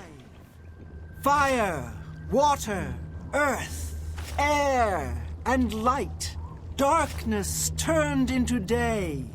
the void took form. Hidden away by virtue of its own self-awareness was the sixth, containing within it the five which birthed it. Flesh! Flesh is not an element. Meat with the desire to consume like fire. Place the dermis membrane into the cistern. I know, right, Alpha Host? Blood, liquid nutrient. That ocean which casts pearls of life upon the shores of existence. Place the blood liqueur into the cistern of substantiation. Like, I don't know, maybe this is just me, but nothing in here really seems nonsensical to me. Not in the sense that I usually define it. Everything here makes perfect sense. Bone, branch, and stone of the body, giving shape and structure. Place the osseous marrow into the cistern. It's like saying Arkham Asylum is nonsense. No, it isn't. Child Makes of perfect air, sense. bestowing movement, the stirring of spirit. Place the essence of breath into the cistern of substantiation. And last, the light of flesh.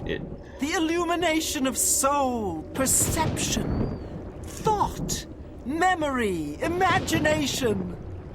I summon thee, walker in flesh, flesh of true flesh, from those waters of oblivion which sire thy kind.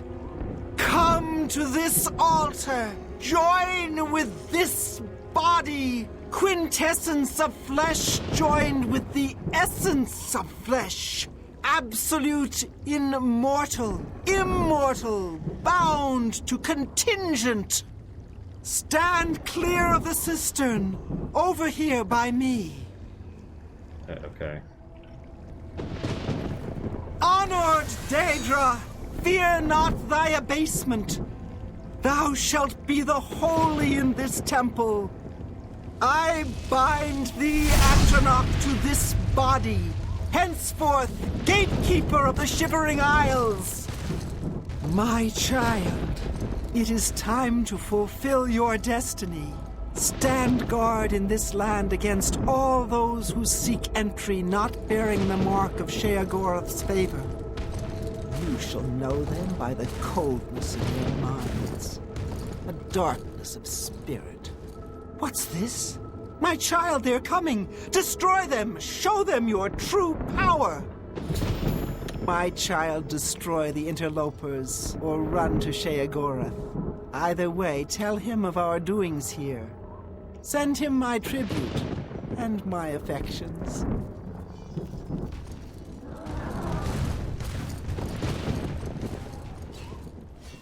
Anyways, my point, Gum Gum, is that this isn't what I usually think of as nonsense.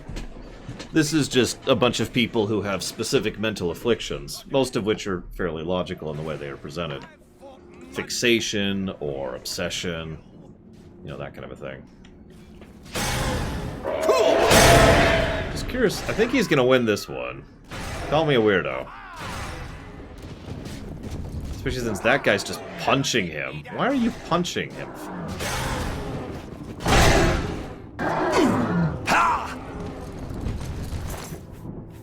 Take that.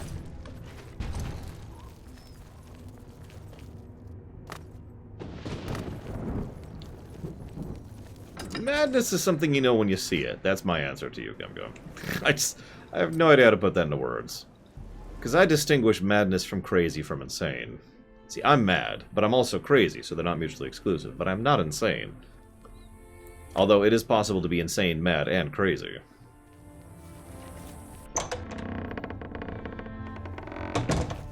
I was actually just thinking that, just Ambro. It's like, you realize that that's a flesh golem, right? A new gatekeeper! Excellent! We might be onto something with you after all. That should keep out the stragglers. And to see you've learned how to summon flesh Atronachs. Relmina must like you, little Duke. But probably not in that way. Oh, thank God.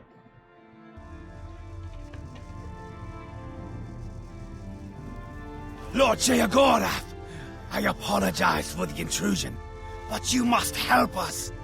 Order has attacked Pinnacle Rock and routed us. Well, well, what a turn of events this is. It's new, and I like new, even if it's bad. And this is bad, isn't it? This is a particularly exciting turn of events, is it not? A perfect job for you, my newest and only noble in the realm. If Order has entered my army's stronghold, things have taken a disturbing turn. It means Order has tried subterfuge, not its strong suit. Ha ha ha! Amazing! Perhaps things aren't going as poorly as I'd imagined. You'll want to get all the details from the messenger. Unless you already have. You haven't, have you? Yes, Metagoblin. Some people travel here, some people die and end up here. Some people are brought here. So why hasn't Jiggalog attacked himself yet? Well, aren't you precious? Do you really not know? Haven't you noodled it all through yet? Because he is me! Well, I'm him! We're a bit of each other, really. I won't be here when he arrives because I'll be him! Happens every time. The Grey March starts, Order appears, and I become Jiggalag and wipe out my whole realm! When? Soon. Too soon! I can already feel the change beginning. I feel like I'm not quite here. I'm not over there yet, but I'm not quite here! And I've been having moments of clarity that are quite unlike me. Like now. Can we stop it? Stop it? Oh no, can't do it. Believe me, I've tried. It never ends well. But you're still going to stop the Grey March. Stop Jiggalag! Me? From destroying my realm! Now what? Now? Nothing has changed. You deal with this messenger. Make sure my army is secure. You'll need them. How is the Grey March going?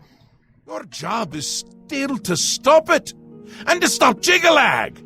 Well, you've already forced Order's hand. No stopping now. Some things can't be stopped. Trust me. I've tried. Cat's out of the bag on that one, isn't it?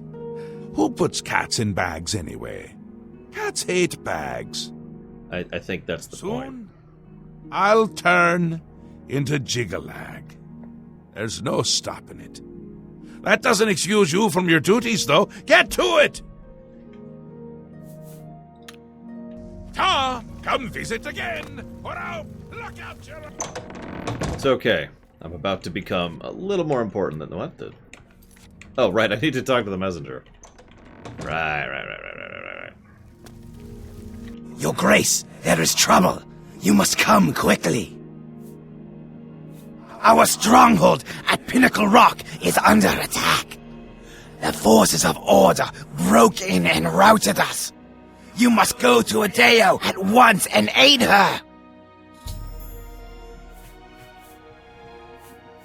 She is leading what is left of our forces. She waits for you outside Pinnacle Rock. Please hurry to her before it is too late. It is our home, our sanctuary in the Shivering Isles. If we were to lose it, my kind would be doomed. Well, okay. Please, Your And Grace. yes, there's male dark seducers as well, or maskin, if you prefer.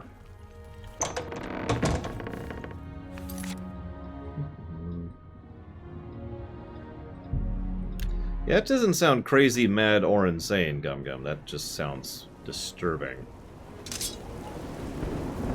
Well, what the hell would I know? Like, none of this disturbs me. Well, that's not true. There's one thing in this entire thing that disturbs me, and that's Twitface. And, I mean, it's okay, because I could erase her from reality. And that does always make me feel better when I can erase someone from reality.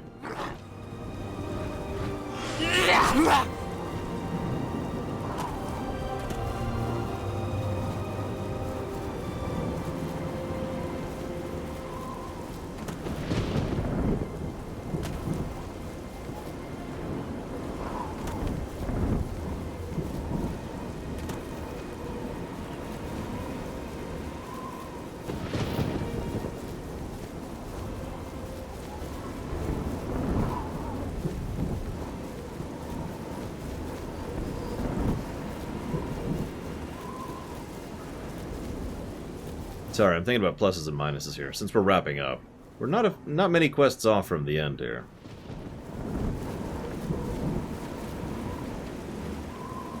Thank you for coming. I apologize for summoning you. The blame is mine. We've lost control of Pinnacle Rock. Syl let them in. We had no idea she would turn on us. They captured our commander, Dylora, and have her imprisoned somewhere inside. Our first priority must be rescuing her. Alright, where's she now? Syl had called her aside, separating her from the group. She meant to divide our numbers when order entered, making us easier targets.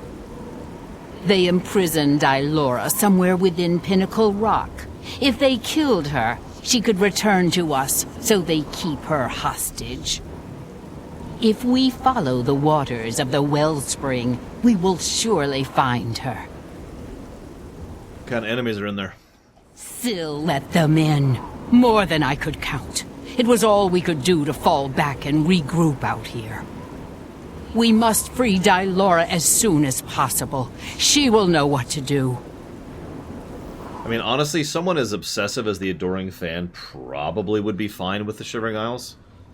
And would probably just be totally cool with us becoming Sheogorath. Like, oh yes, I will totally follow you into the Shivering Isles. You're so cool. Especially now that you're a Daedric Lord. Forgive me for saying so, Your Grace, but I find taking orders from the Duke of Mania to be unsettling. You can stay here if you want. The only remaining Duke, which is a situation quite unprecedented. Normally, you would never be permitted to pass within Pinnacle Rock. Uh-huh. Given the need for swift action, the normal customs shall need to be overlooked for now. We shall be right behind you, Your Grace. Oh god, you're right, Andrew. He probably actually gets worse. But it's okay, if he's here, we can erase him from reality.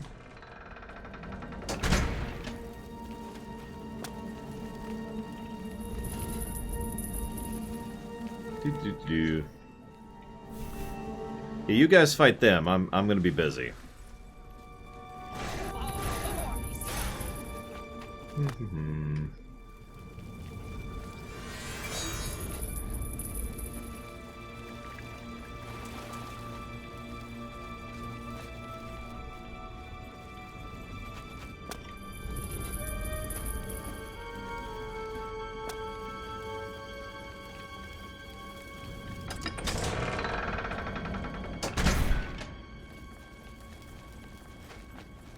I wonder if they did it on purpose, Cure White Noise.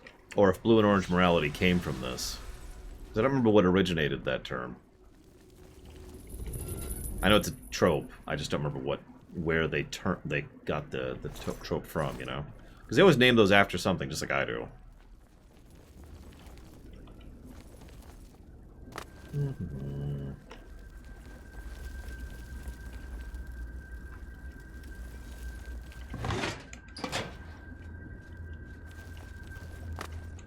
Well, at least this dungeon actually lets me see where I'm going. So let's try this.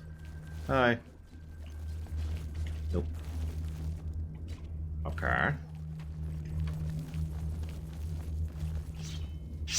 Because the forces of order have never lost, and nothing's ever changed, Ventures. It's rules magic, and so, as long as the rules are followed, the curse remains. Here, I'll help her out a little bit. There we go. There it is. And because of the fact that, you know, the rules remain in... as they have, he shows up, Jigalog wins, and Jiggalog winning is the requirement for the curse being maintained.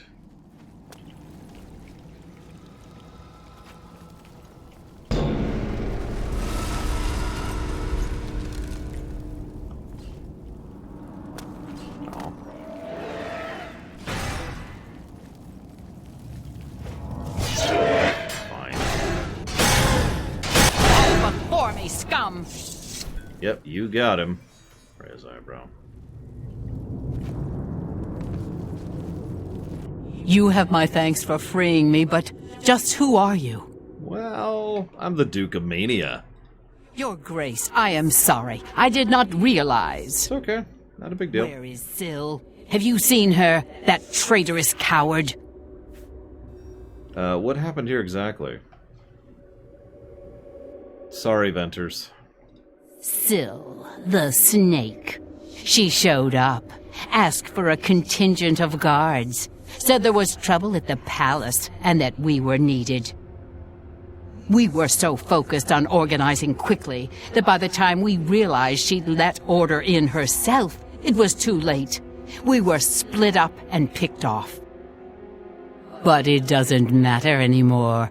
The only thing that matters now is the wellspring. We must reach it at once.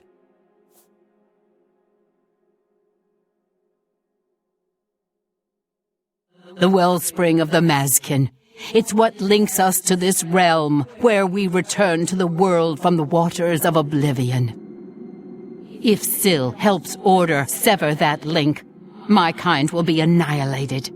The realm will be lost to us. We must get to the wellspring and stop them. I will follow your lead. The wellspring is at the heart of Pinnacle Rock. Follow the waters to reach it. I am yours to command, your grace. I always figured that Jiggalog was also under a compulsion to win, Leander.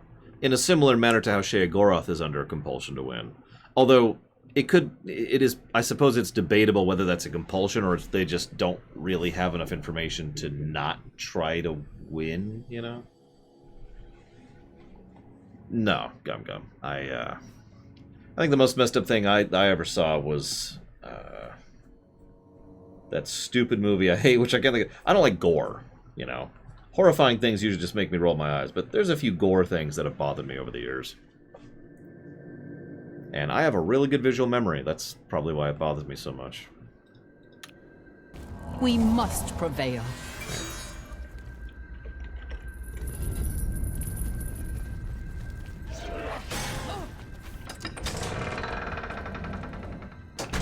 It's also related to something that was mentioned by Plutonia, I believe. No, the wellspring. They've stopped it up. You must make it to the wellspring and let the waters flow.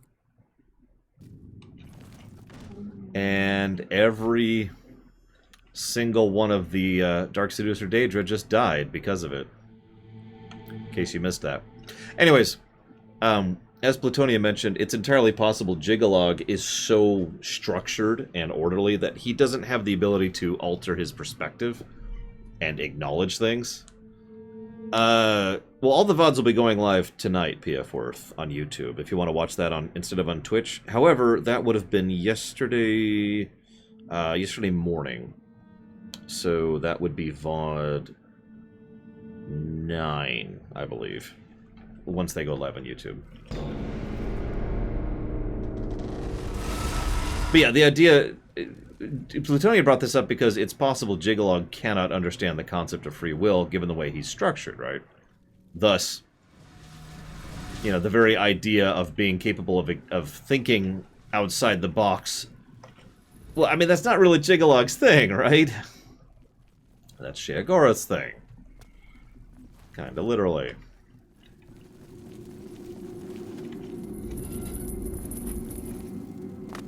But no, I've always believed there's at least some kind of a compunction there.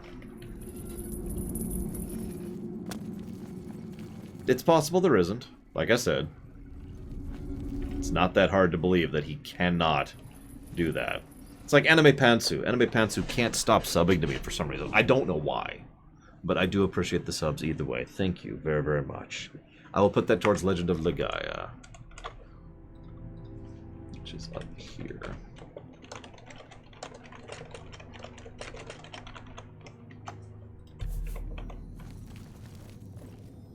Whee.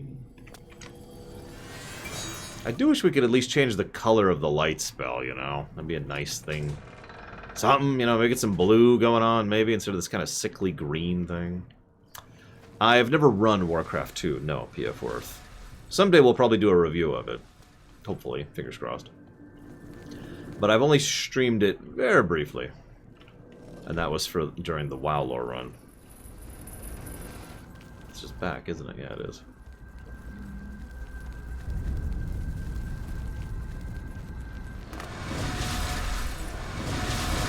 Love that sound effect, too.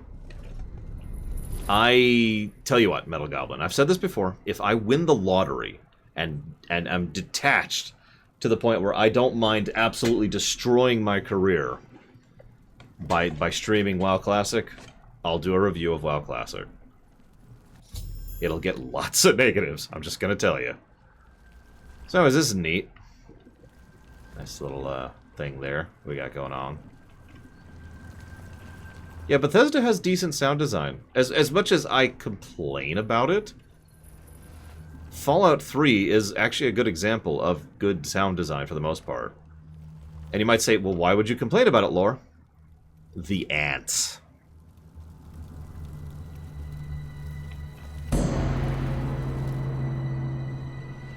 Picture it, or hear it, if you prefer.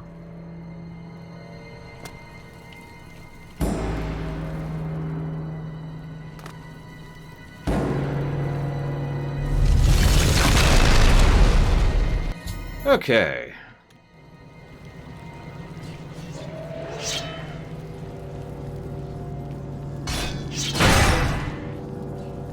God, those frickin' ants.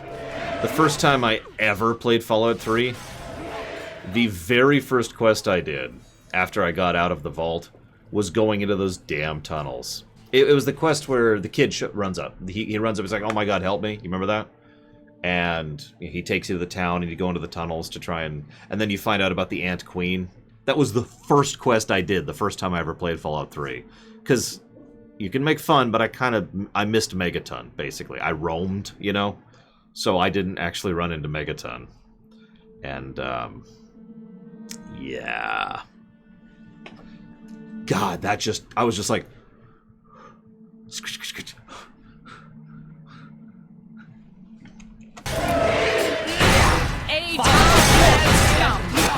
Yeah, if you have a Phantom Menace weakness to your army, you probably have a bad army.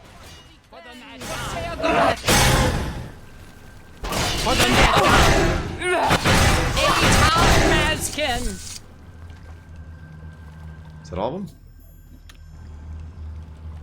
Where's Delora? Delora! 20 is Delora. God, you all look the same. Delora! How do you miss Megaton? I mean, I could demonstrate if I had it installed, which obviously I do not. Actually, it's pretty easy to miss Megaton. One of the things I actually like about Fallout 3 is how relatively undirected it is. All you have to do is not have the main quest selected, and you can just roam off and do whatever. And there are roughly 8 directions you can leave the central vault from. Let's see. So, I'm just going to picture it here. So, you are inclined to go in 4 of those directions. One of which leads to Megaton, which is upright. One of which leads to the town right next to Megaton, which has some cool stuff in it too, with the school, duck and cover. You remember that one?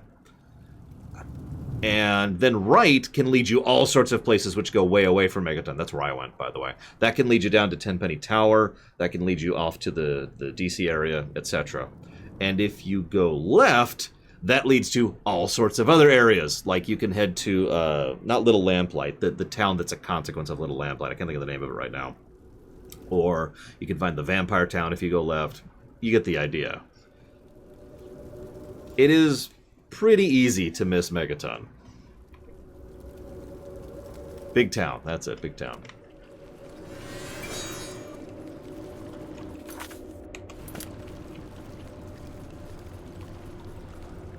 If it's not obvious, I actually like Fallout 3. Wellspring is restored. You saved us. We are forever grateful, Your Grace. You're welcome. Please, allow me to teach you this spell, so that you may summon our kind to you in times of need. At this point, I can summon so many things, it's ridiculous. Accept this gift of armor. It is the least I can do to show thanks for your help. I mean, if I had the ability, if the summoned creatures were not crap, I'd be able to win just by standing back and summoning like 5 or 6 things. Yes, this is a Daedra.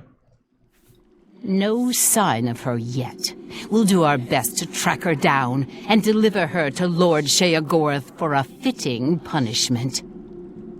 The traitor must be brought to justice. What happens now? Our warriors will scour the halls of Pinnacle Rock, removing any last elements of opposition. Then we will immediately return to our duties. Then I shall leave. Indeed. Lord Sheogorath will be anxious to hear of your victory, I am sure. That's debatable. Now, one thing we will have to decide whenever we inevitably review Fallout 3 is if Fallout 3 deserves a negative for being called Fallout 3. And if you don't understand that, there is a fairly large laundry list of things that do not connect properly between Fallout 1 and 2 and New Vegas and Fallout 3 and 4. Now, whether or not that deserves a negative for the game, that's going to be a debate. But the fact of the matter is, while I enjoy Fallout 3, it really is its own separate Elseworlds kind of a thing. And it always should have been, in my opinion. So I'm not ignoring you, Lord Harrimont, because I know you asked that earlier. It's just, I'm not sure. Because what I wanted to do was merge the idea of making... And Fallout East Coast might have worked a little bit better. Merging the idea... No, I have not, Mike. Of doing the main... The character is actually a character thing. You know, the Witcher 3 concept. And also having you start in a plane of Oblivion. In Azura's realm, for example. But what I'm not sure of is... what character would already be in Oblivion and is already an established character who is there and present and blah, blah, blah. Right? And that's why I've just run into that. My knee-jerk thought, though, is we should play someone who has traveled here. Traveled to Oblivion. They're not dead, so they're not beholden to a Daedric Lord. That's important.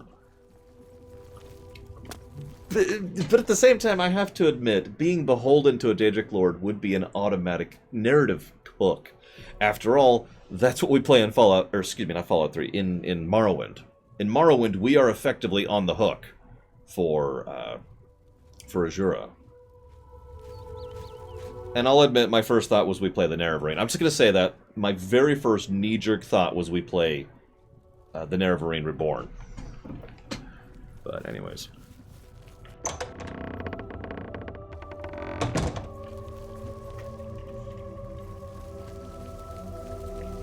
Time. Time is an artificial construct, an arbitrary system based on the idea that events occur in a linear direction at all times. Always forward, never back. Is the concept of time correct? Is time relevant? It matters not. One way or another, I fear that our time has run out. As I feared it would, my plan has failed. The Grey March is upon us, and I must go.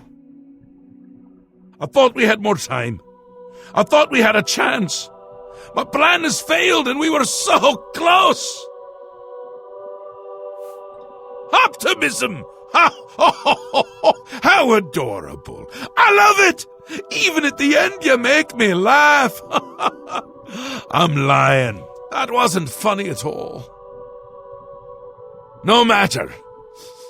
Soon you and everyone else will be dead, and I will be left a mad god, ruler of a dead realm again.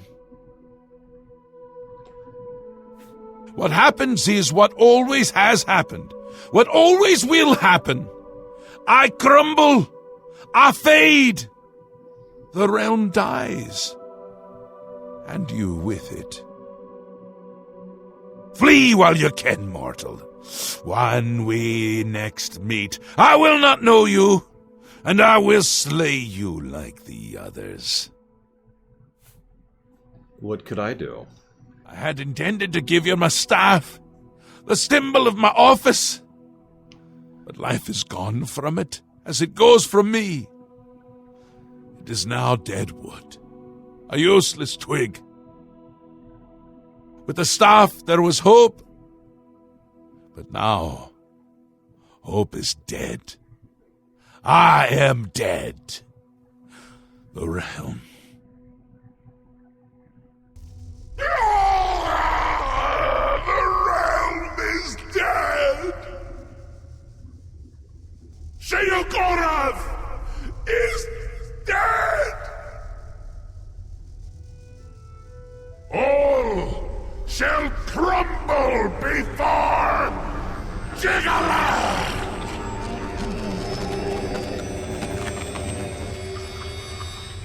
Thankfully, he doesn't appear here, or else that would be game.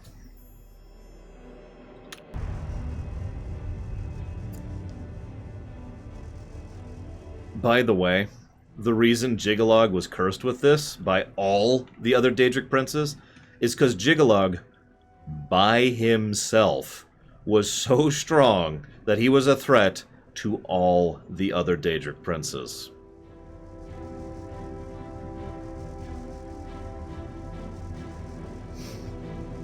Think about that. He is gone, but hope is not lost. We have a rare opportunity here, but I hesitate to do what must be done. If the throne of madness remains empty when Jiggalag storms the palace, he will prevail. But there is a chance that the throne may not be empty. Why do you care? My duty now is to the realm. By serving you, I serve Lord Sheogorath. The only way to protect the realm from the Grey March is to place you in the throne of madness. I'm not a Daedric prince yet. True, but perhaps you can hold the throne, provided that you possess the proper symbol of office, namely the Staff of Sheogorath. Remember, symbols are important. Sheogorath himself said that. He's quite right, especially in Oblivion, the Plains of Oblivion. Unfortunately, when Sheogorath faded, the power of the staff faded with him. It must now be remade. The staff is the symbol of power in this realm. He who rightfully holds the staff may hold the throne of the Shivering Isles. However, the secrets of its construction are lost. You said there was hope. That which is lost can be found again. There is one being in the Shivering Isles who may be able to assist you in the construction of a new staff. Mm-hmm. The ruins of Knife Point Hollow once served as a great library. There you will find a door. Behind that door you will find the answer you seek. Although I hesitate to guide you towards this path, the secrets of the past will surely aid Jiggalag, but I fear that we have no other choice. Be mindful of what you find there. The library is a thing of order, and it will still serve that end. Now, take this crystal. It contains the power to open the sealed door. Inside, you will find the final remnants of the library. That line, I want you to remember. Because, and I'm just going to tell you this right now, us breaking this curse serves order. So of course, order would be served by assisting us in breaking this curse. So it absolutely does help us, and they absolutely do help us, because doing so benefits them more than anyone else. Speaking of negatives with regards to connecting points, you guys, I'm just going to tell you this up front, you guys are going to have to argue me down for Skyrim not acknowledging events of previous games. Most notably, what's happening right here. I live to serve. What is about to happen should be probably the single biggest game changer for the entire setting. The number of Daedric princes increases by 1, which has never happened.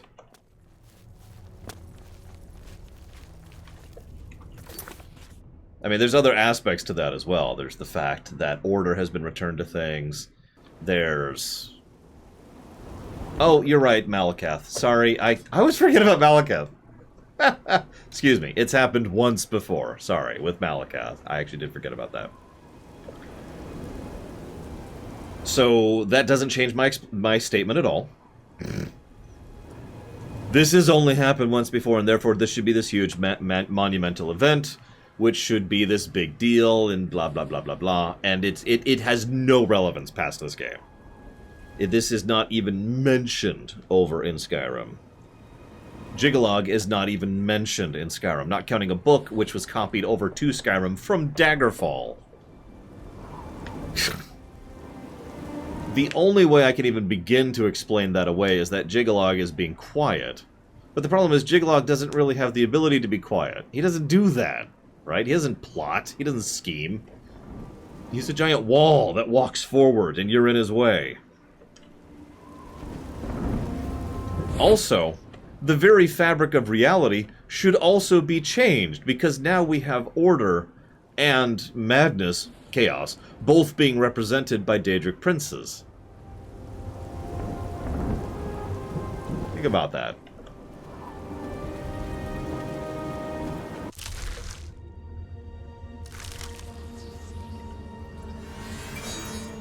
Oh my god, Kira White Noise. That's an interesting idea. I mean, because if they succeeded, he might be better served.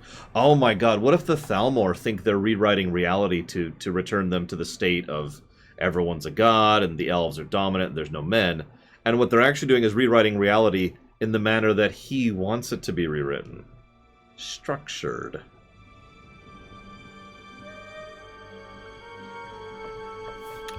Huh.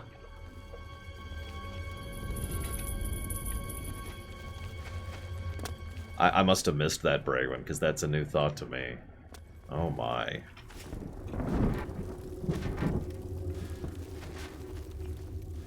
Welcome to the library. I have been waiting for you, Your Grace. This day, as all days before and after, is well known to me. There are no surprises to Dias of Mytheria. Sheogorath has fallen, and you seek the means to foil the machinations of the Prince of Order. You seek the throne of madness. However, no mortal may sit upon the throne without the staff, so here you are in my prison, seeking to supplant the one who placed me here. If you wish to take the place of Sheogorath, then ask me what you will. You were expecting a book. An ancient tome filled with the secrets that you seek. But instead you have found me, the last remnant. Individuality is an illusion. The details of my existence are no more important than the history of a stone. However, if you insist, I once served as the keeper of the great library of Jigalag.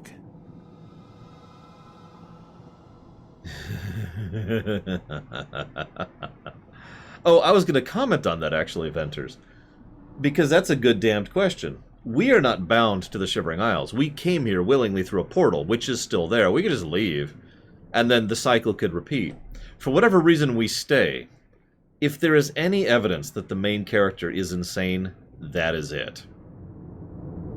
Because we decide to stay to stop Jigalog in service of madness.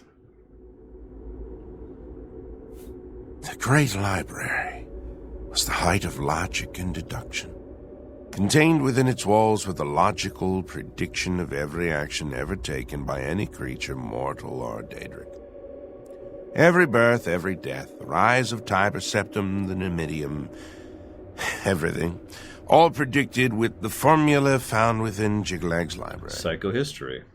When Sheogorath discovered the library, he had it burned, insisting that it was an abomination and that personal choice defied logical prediction. I am all that remains of the knowledge contained within the great library of Jigalag. I love this voice acting, by the way. He doesn't quite sound bored so much as tired. I am all that's left of the great tyrant. I'm an impen dim na vabadum dum dibba habada. Following each cycle of the Grey March, Sheogorath has cast out or killed every aspect of order found in the Shivering Isles. I alone have survived. Sheogorath cannot bring himself to destroy the knowledge that I possess. Instead, he has confined me to this place and forbidden me to die. I have not seen another creature until fate, predictably, sent you to me. So, what about this place? Knife Point Hollow is my prison. As the great library, it once contained all the knowledge in creation. However, spare me your grief. My imprisonment is as meaningless as my immortality. Time and place are nothing. Constructs of a feeble mortal mind attempting to categorize and understand the world around it. If you were one of the fortunate few, you would one day understand and accept this. However, you are not, and you will not. Nice guy. I can create the physical shell of the staff, but the divine essence must be gathered elsewhere. But apotheosis is no simple matter, and the creation of the staff is no simple task. I will require 2 sacred items in order to complete it. What's the first item? The Shivering Isles hold many secrets, but few remain unseen by mortal eyes. The staff is a tool of great vision, and thus requires the eye of one who has witnessed one of these unseen secrets firsthand. Sirta resides in the howling halls of Mania. Find her and bring me the eye that has seen that which no other has. What about the second item? The trees and branches of this realm feed from a deep font of madness and mystery. One of the oldest trees, named the Tree of Shades, lies in the halls of Milkar. Milkar is a place of ruin, root, and mania. Go there and bring me a branch of this tree, but be warned. The tree will not surrender its secrets to one who has not earned them. Yes, only then can I create an appropriate vessel to hold the power that is inherent in the Lord of this realm. The staff may allow you to occupy the throne of madness, but understand that such a feat has never been attempted. All sources indicate that you will fail. It is a certainty. However, I also predict that this will not stop you from trying. Now, it's worth noting, and I'm sure they do this little tidbit on purpose. I have no idea. The entire shtick behind Jiggalog and his forces is that everything can be predicted with formula. And, I mean, there is a validity to that. Again, psychohistory, for those of you familiar with the series. They go out of their way to prove that that's actually wrong, by taking into account the actions of the individual. In fact, this is so similar to the psychohistory twist in the Foundation series that I actually found myself wondering if one of the writers had read Foundation and was using that as an inspiration here. Because, according to the predictions of Order, which were laid out millennia ago, this will fail. The thing we are about to do will fail. Spoilers, we are not going to fail at our task. The staff of Sheogorath holds the secrets of this realm. As such, it requires a vessel that has witnessed dark secrets. Sirta has seen things with her eyes that no mortal has. Because of this, her eye will serve well to contain that which the staff must hold. The roots of the Tree of Shades run into the heart of the Shivering Isles. It is said that the tree feeds from waters of the Grove of Reflection. The Grove can show men who they truly are. Only after facing the truth will the Tree of Shades give up its branches to you. Well, okay. Oh, see you around, dude. Yawn animation.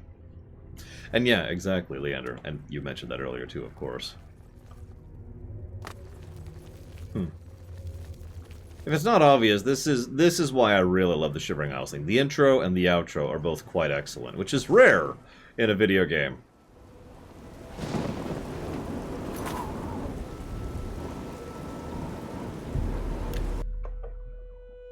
Oh, I'm sorry, Hazardous.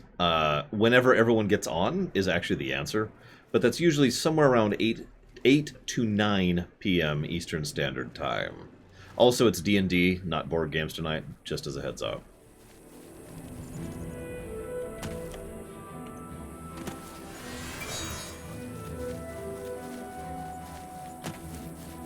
So you're missing the point, Mr. Red.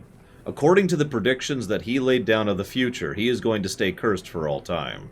And therefore there's nothing that can be done about it, therefore there's not really any reason to try. That's assuming he even has the ability to try, which, as we've mentioned earlier, is debatable for two separate reasons. Ah!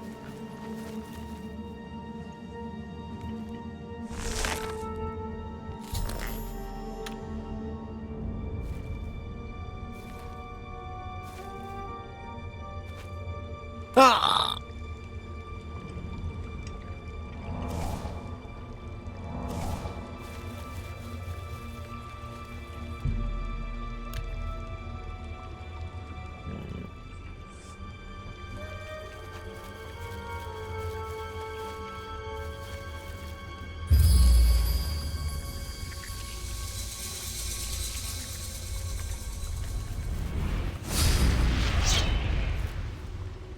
Oh my god, it's me!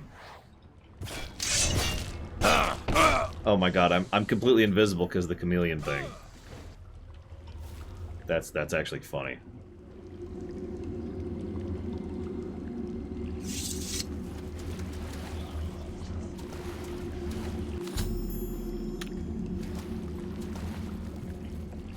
We free him on accident, and he did not plan for it, Mr. Red. In that order.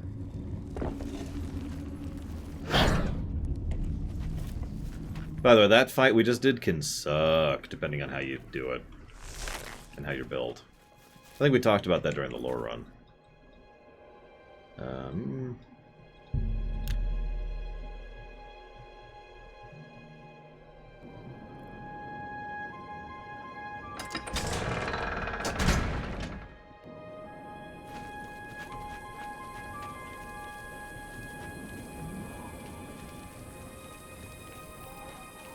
I love how on the Mania side the bridges are these big golden, or not golden, stone arches.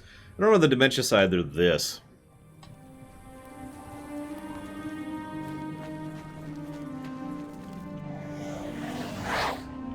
You've spoken to Dias, yes? Then there is little more to say. Do as he instructs. Recreate the staff of Sheogorath before it is too late. She is an interesting character indeed. She is one of the very few individuals in the Shivering Isles that is party to the secret of Sheogorath. She once made her way into the throne room during the Grey March and saw that Sheogorath was nowhere to be found.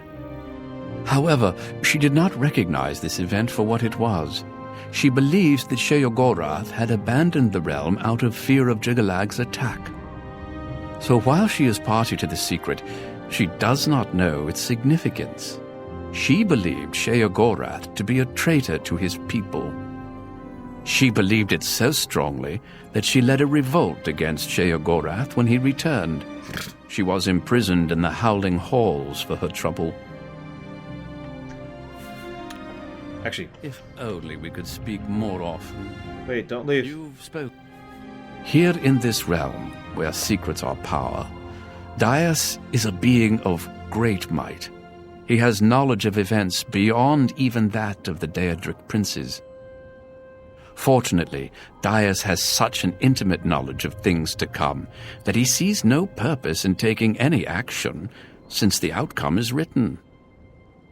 Of course, that point is infinitely debatable by those of us who prefer to believe in the value of personal choice. There's no such thing. He is kept locked away to prevent curious beings from using his knowledge to subvert the personal choices of other creatures. Given our unusual circumstances, I have asked you to seek out his aid. He is all that remains of Jiggalag's great library. Anyways, ahem.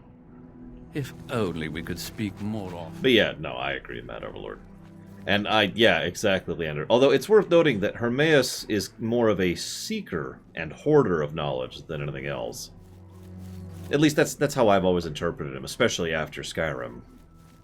He doesn't know everything, he is trying to know everything.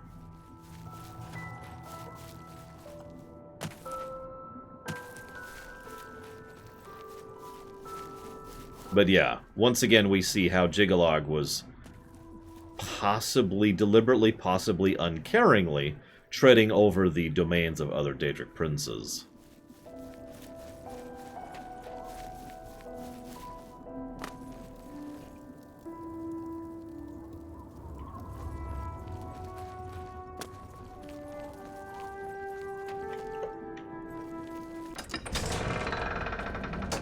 Hey, Dr. Winter. We are currently mantling ourselves.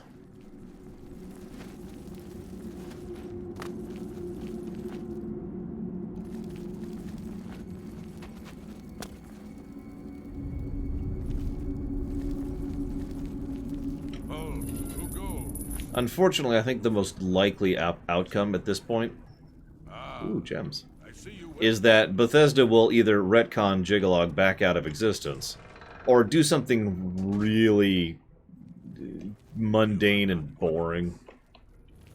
You know? Like, oh yeah, no, he got captured again. No, Jiggalag's gone again. It's like, but you, okay. You gonna do anything with that? No, we just wanted Sheogorath to be back. But, okay. Heaven fortend you have a game that has a massive status quo change to the setting. Twice, there are 2 major status quo changes in this game. Arguably more than 2, but there's 2 really big ones, and only one of them has any real relevance after this point. Yeah, he'll have one side quest, which won't even acknowledge anything. It'll just be like, yep. Question mark. Drawing some obelisks. You've been painty, haven't you? I will cast you into the darkness. Oh, okay.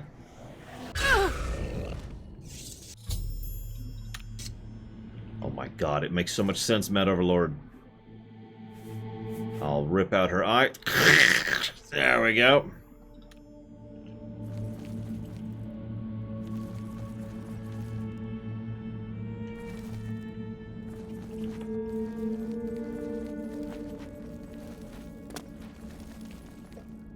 Anyways. This is another reason why I think they should go ahead and, well, focus a little bit less on the open world aspect, to be completely honest. You know what I mean? Like, just acknowledge the changes of the previous games, and then tell the story going forwards. I know, crazy.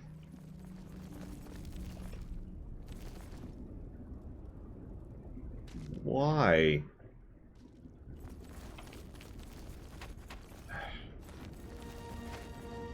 Okay, hang on.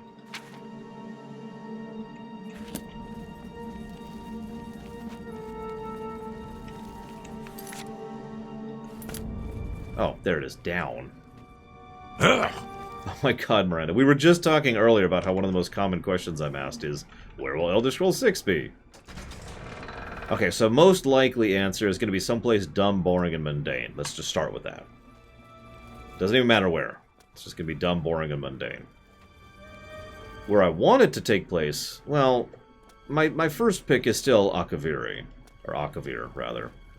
But my second pick, and I've been slowly warming up to this as we've been talking about it, is within Azura's Plains of Oblivion.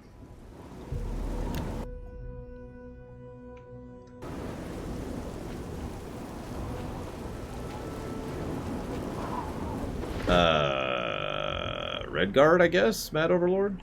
Or Arena, depending on how you want to define that.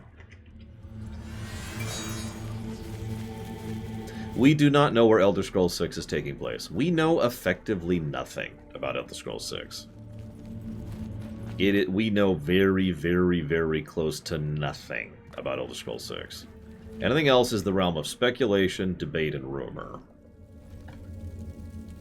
Even with that trailer, which is... That trailer is all we know.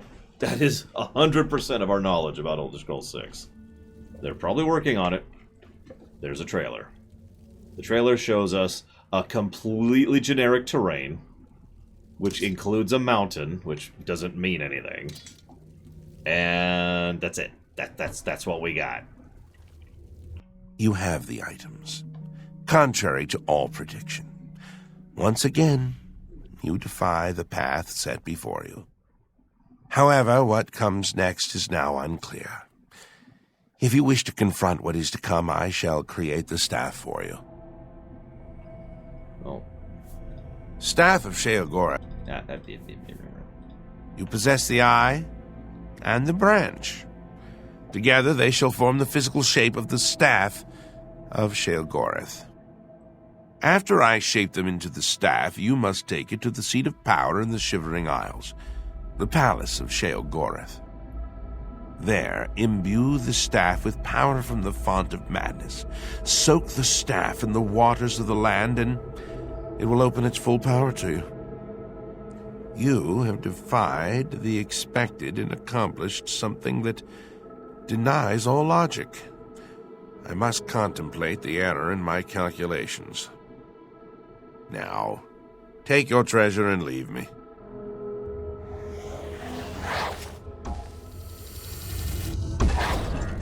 Gross.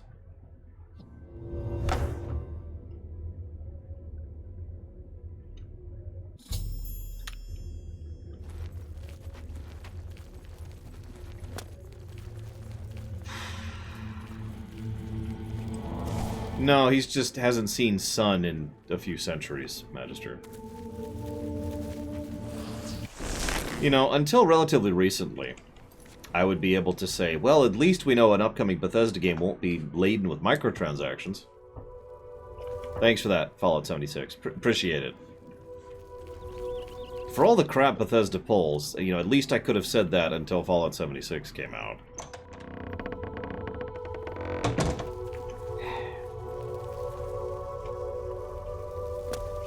Ah, you're back. You may have noticed that we have a bit of a problem. What? What's up? You're having a bit of fun with me. Very good. My lord, of course, noticed the font when you arrived in the palace. The font of madness. In the middle of the throne room. The font which is unaccountably covered with crystals. What's wrong with the font?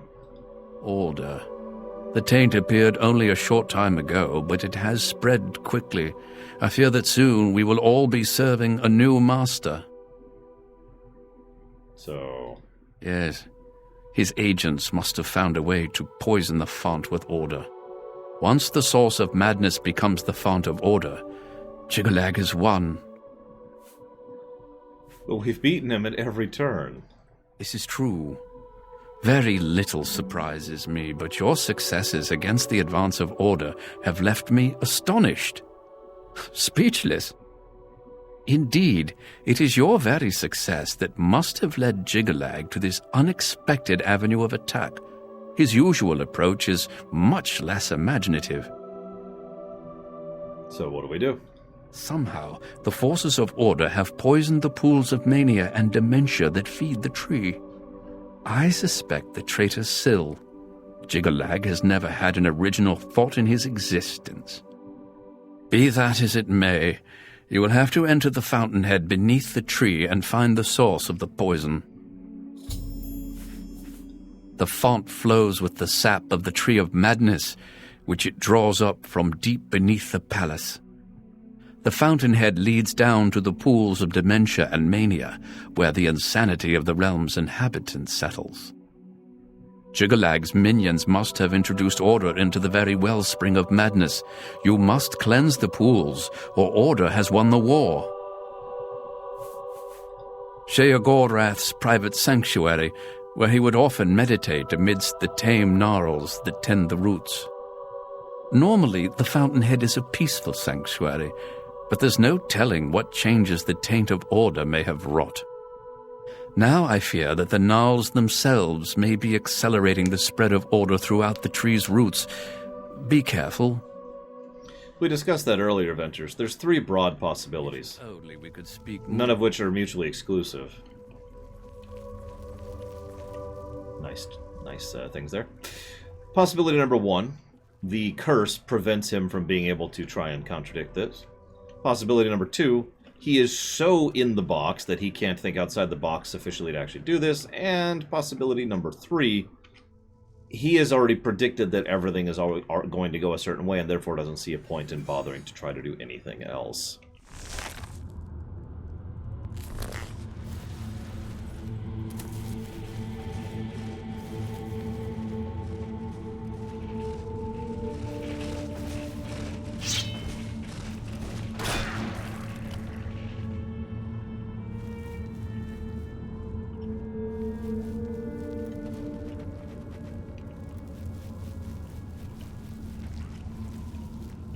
Gross.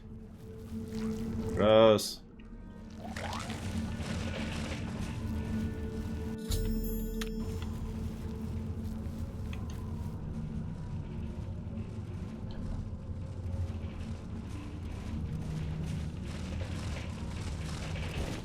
It's a shame.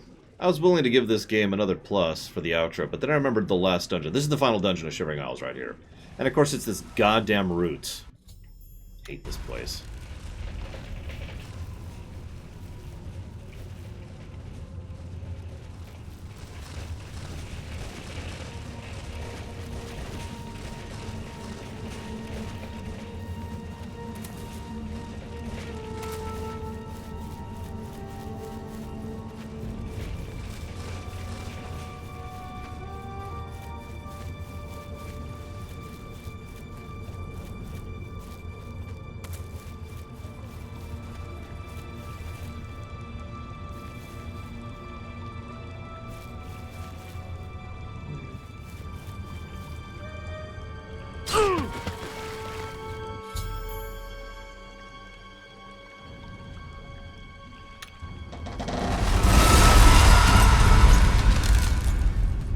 Seriously, love that sound effect. One of the things I find funny about the way this curse works is, remember, Jiggalog doesn't actually show up for a while. Not until the very end of the Grey March. Which means people end up, you know, serving him and joining him without needing to be told to. They just decide to. I mean, I know there's this sort of vague, gray, shifting kind of thing going on, but it's just interesting to think about. There's the other one. Really? Okay. Come here. But yes, the mechanic, the one new mechanic they add to this dungeon is you gotta escort the cultivators in order to open the way. Mandalorian reference.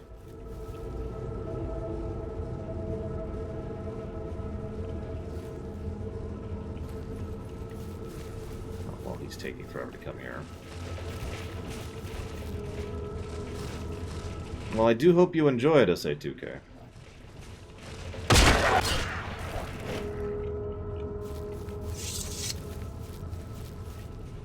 No, this way. This way. Over here. No. Go that. Go. Oh my god. This guy.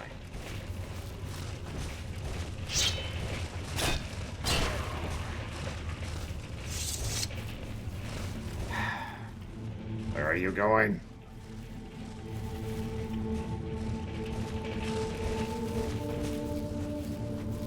Anyways.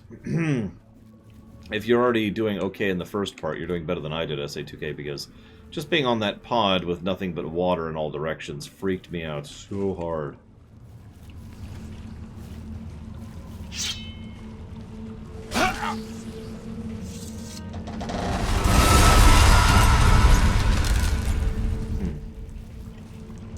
I mean, I'm going to say this really strangely, Gum Gum, but you say that like that's a bad thing.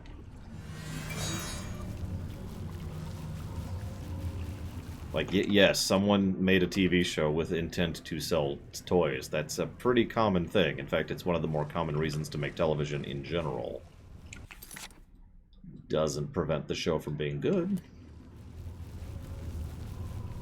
In fact, it doesn't have anything to do with the show being good, which is my point.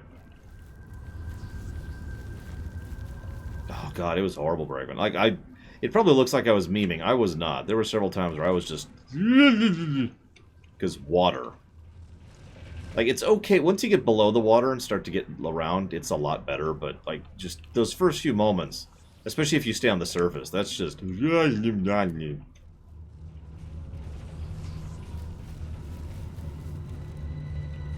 But yeah, whether a show is good or bad doesn't really have anything to do with whether or not it's made to sell toys, in my opinion.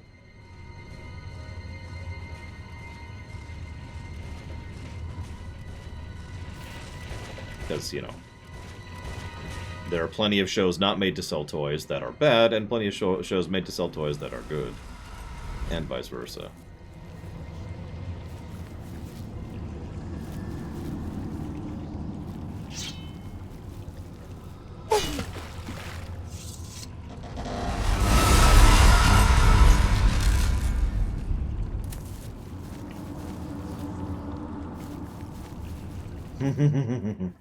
Oh yeah, by the way, it is a survival game, SA2K. Your resources are limited, and you probably want a long-term plan in mind. I'm just going to give you that little tip. It is possible to lose. To get to a point where you basically cannot recover, because you have fallen behind sufficiently that you can't catch up. That's the only hint I'm going to give you, SA2K. It's a great game, though.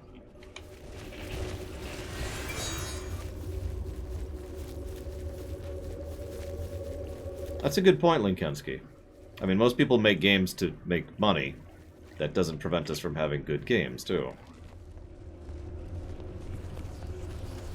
Same with movies. Okay, I'm going to go and say something that I know is extremely controversial.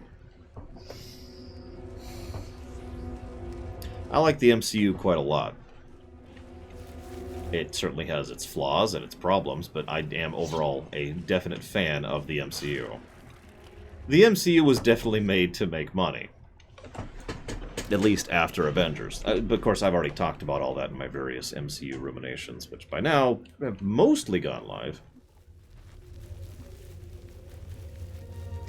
You'd be surprised, Dr. Winter.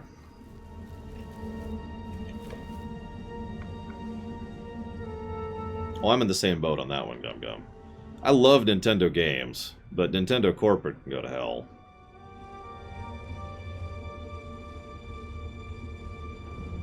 Is he still... Yep, he's still coming.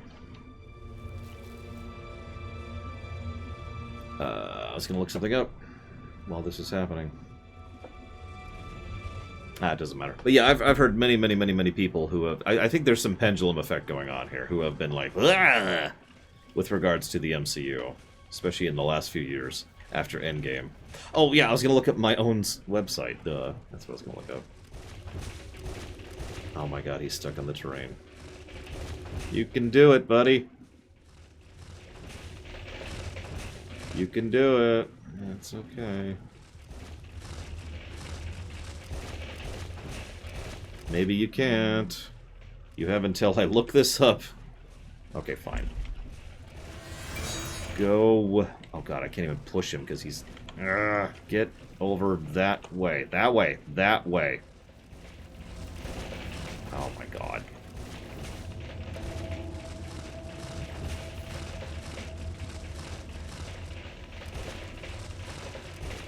Remember that pathfinding negative we gave?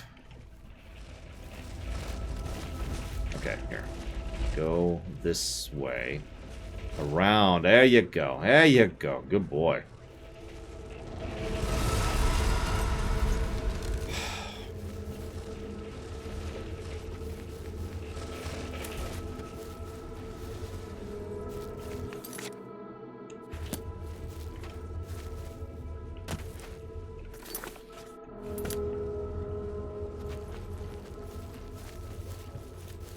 I tend to agree with you on that, Dr. Winter, but you know how the internet is. But he's a sapling. Apparently, Venters. Why is my website not loading? What the hell? Do I not have internet? Am I here? Hello? Hello? Can anyone see me? Is my website? My website better not be down.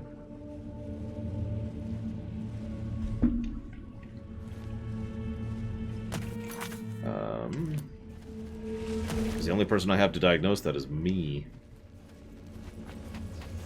Why can I not load my website on my phone? I was just going to look up when the MCU Phase 3 ruminations start. Because I know Hercules was last week. And I don't remember what's tomorrow. I don't remember the order. That's all.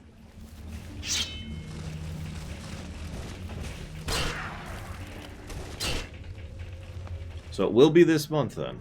Okay. That just feels weird. Oh yeah, Mulan. I forgot about Mulan. Which I suppose is sad, but it's true. I forgot about Mulan.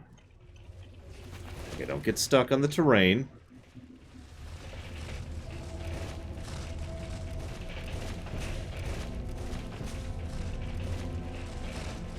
Okay, so it's Mulan this week, Tarzan next week.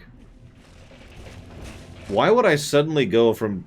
Every time someone asks if I'm doing the original or the remake, I just laugh a little bit. It's like, why would I suddenly shift from doing the original Ruminations to doing the remake Ruminations in mid-stride?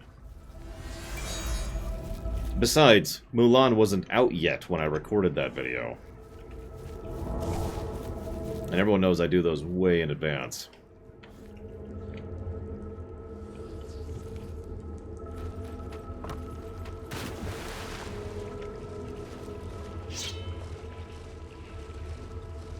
Strike me down. My Lord Jigalag has other servants. I mean, you heard him.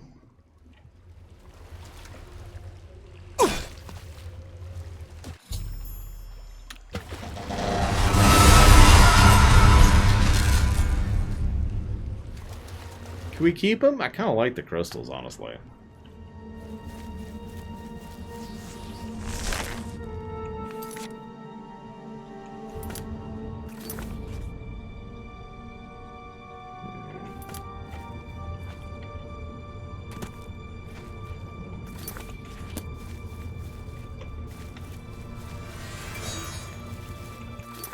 Right? Right. I was actually I was thinking the exact same thing, Venters. Like bare bones, base level crystalline construct, right? That just sounds so Jigalog. There is no loot here to speak of. This is a very boring dungeon. Honestly, I mean, I've already given a negative to gameplay. I might give another one. You guys know I'm always more harsh about an outro than outros and intros than any other parts of the game, especially in RPG. And this is dull. This is the final dungeon of the game. This is it. Letting out these guys who've slowly opened the paths, and then you just go through.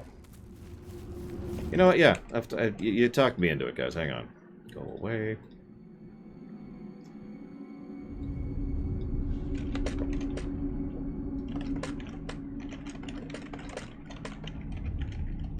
Well, because it's an open world game, Lord Harriman. Because we could do this first. We could get out of the tutorial, come here, do the Shivering Isles quest, and then do this. So that's why loot tends to be involved. In fact, we will get loot for doing this quest.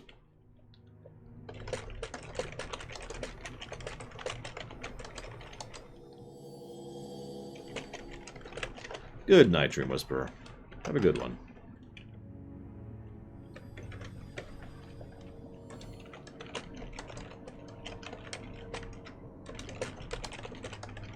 So I suppose I shouldn't judge this quite as bad as an outro, but this is still a bad dungeon for the conclusion of the expansion, so it still counts, just not as much.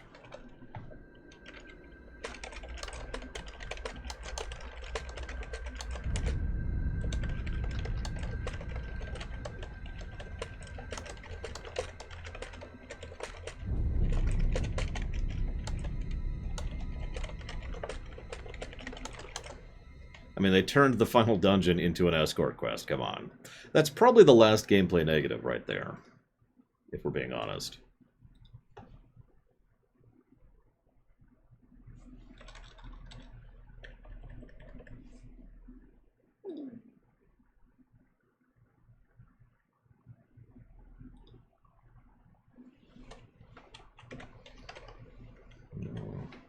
I think I have Mad Overlord, but if I have, it's been so long. I don't remember which one's which, is basically what I want to say there. Alright, look at my notes here. Look at my notes.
There. It is unlikely those will change. We'll see what happens. This is what I'm thinking right now. I know we're not done with the game yet, but this is what I'm thinking right now. We'll see if any other positives or negatives come up after this. Good night, Chaluto. Have a good one. Strike me down. My Lord Jiggler has... They're trying to get some distance between the glass scraping on glass thing.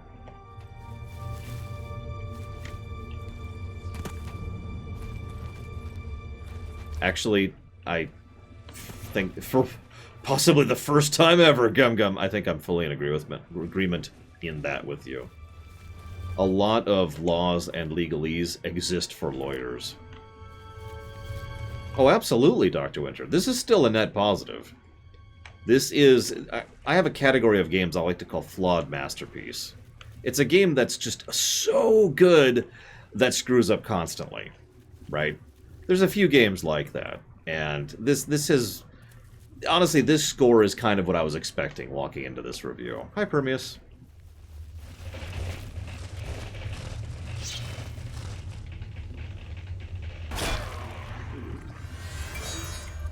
Like, I love this game, and it's probably been obvious how much I've been gushing this whole run. But, good God, does it have its issues. This is one of the reasons... So I was thinking... We were talking about the proper remakes. This... Here we go. Yeah, I would say this is a Star Wars game over a Jurassic Park game. I would agree. This right here, these negatives down here, this is probably the biggest and best reason I could explain why I would like a proper remake of this game. Don't mistake me. I can enjoy Oblivion now. I can enjoy it now, vanilla. I can enjoy it with no mods. But this game, go down here, has issues. And I would love it if they were to, you know, polish it. Go back through, do a proper remake of this game and fix all this crap. To turn it into, rather than a flawed masterpiece, just plain a masterpiece. And thank you for letting me know, Permeus.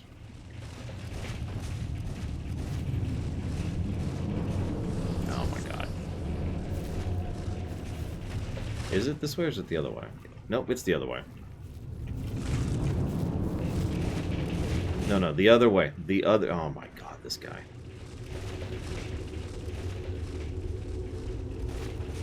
That is true, Kira White Noise. They did polish quite a bit of the engine when it came to Skyrim. Go figure. Just a gnarl, I suppose. Let them drink their fill of order. So there's Syl up there.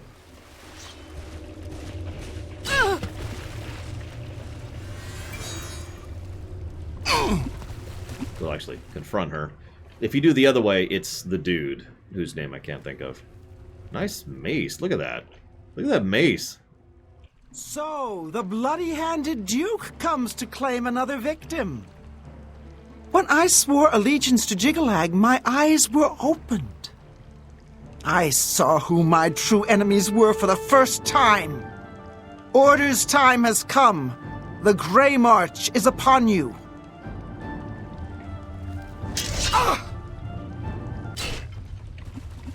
And she's dead. Hope you enjoyed that. That's the second to last boss right there.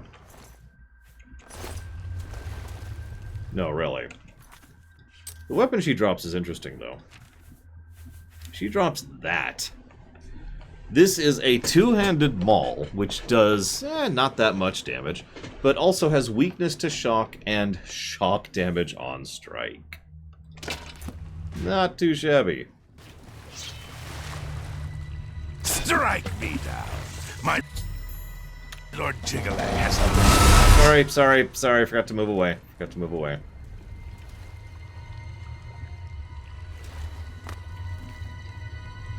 Oh, does it actually do nothing? That's funny.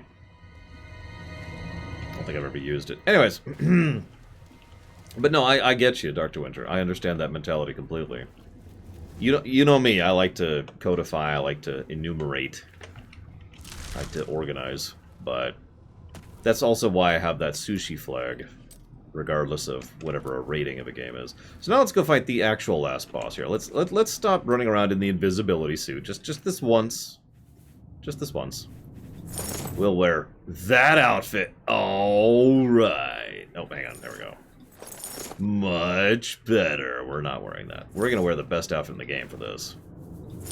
Alright. We're actually ready now. We might buff a little bit beforehand, but, you know.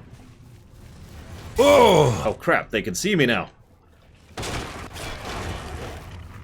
We're actually wielding an order sword, too. Just for fun.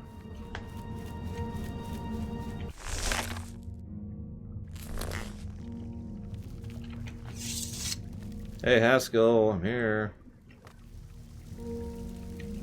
At this time, you have enough to go on.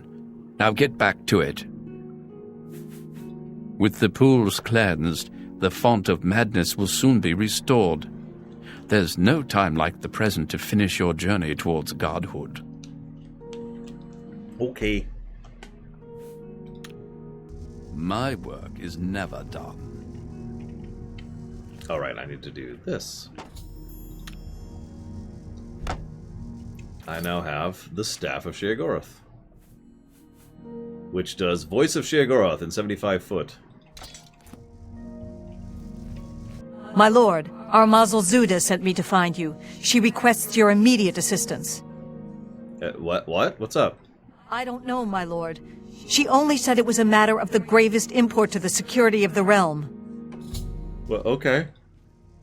It's okay, I have an eyeball on a stick. One of your military minions was looking for you. I live. We're gonna get that off my screen. There we go. My lord, I'm glad to see you. We have a developing situation that requires your attention. What is it? Order.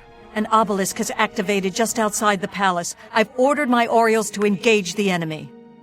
I expect that this is the beginning of the final assault. The cursed usurper Jiggalag himself may even take the field before the end. What are your orders, my lord? I will lead myself. It will be our great honor to fight by your side, my lord. By the way, it is possible they literally see us as Sheogorath at this point. It's debatable because there's kind of this transitionary period. But it is entirely likely that these people either see us as Sheogorath, see us as becoming Sheogorath, or maybe they just see us as the Duke and they will eventually see us as Sheogorath. It's somewhere on the gradient there. Yeah, let's go ahead and get arguably the best weapon in the game out here for this one. And the good old Escutcheon, however you pronounce that. Because it's sexy, Doctor? No, I don't. I do not think that at all.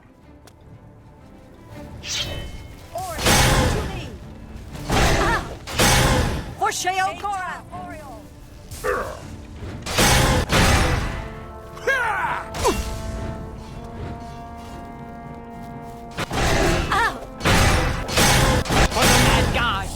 Good day. Thankfully, I still have plenty of hearts.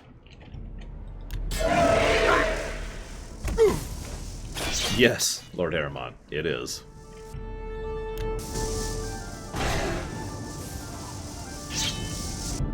Like I said, Arantar, it's somewhere on the gradient, right? Where it is exactly is probably a matter of debate. Okay, that one's down.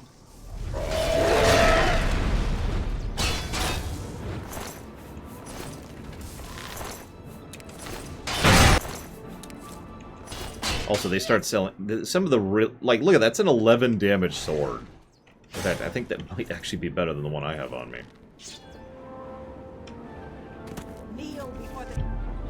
But no, I think what happened is, if you remember, the old Elder Scrolls stuff was like, oh my god, sexy.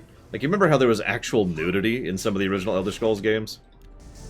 Then they toned that down a bit, and then they were stuck explaining some of this stuff. And so they were like, So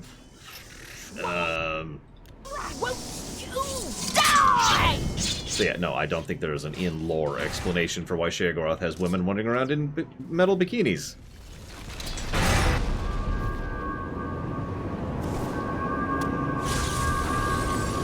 There's the big boy. You hold the staff, but you are no Daedric prince. This ends as it always does. Order shall reign.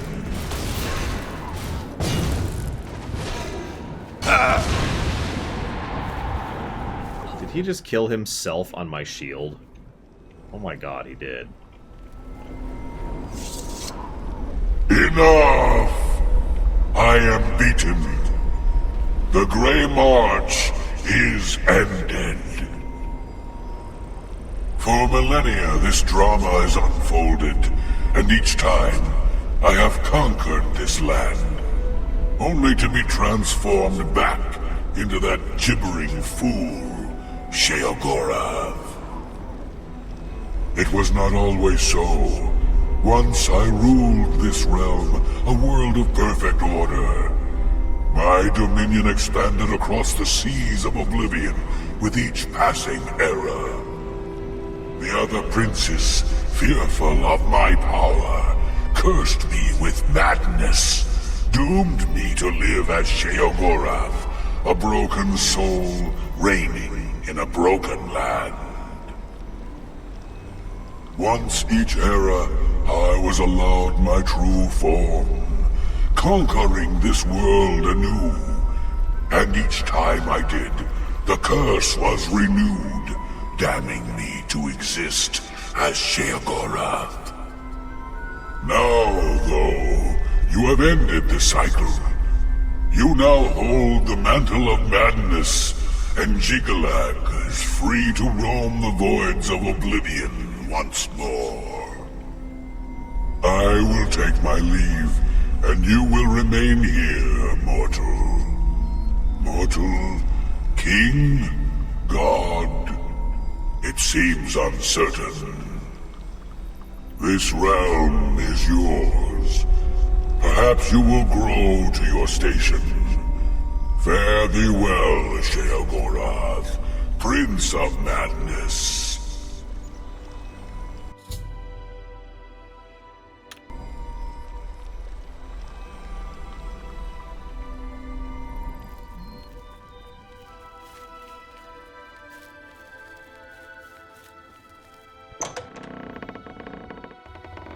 Don't worry, it hasn't had any consequences so far.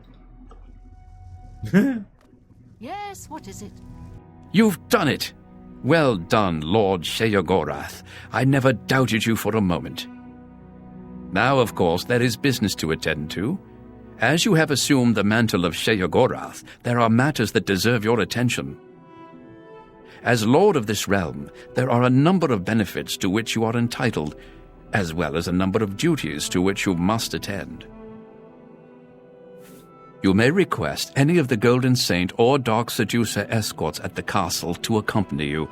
They will defend you to the death. You may also summon entertainment to your throne room. Your predecessor found this most invigorating.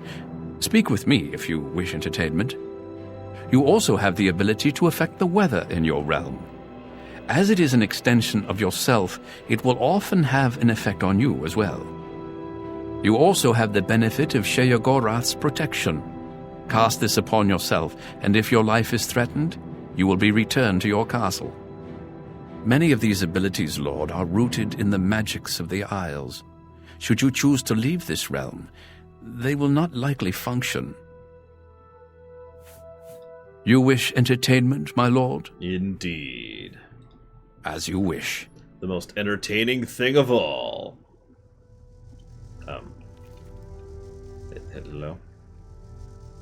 Oh, yeah. I stand ready, Lord. Hang on. Let's go ahead and, I mean, I like this outfit, but... There we go. Now that is what I should look like. Right there. Yes, with the helmet.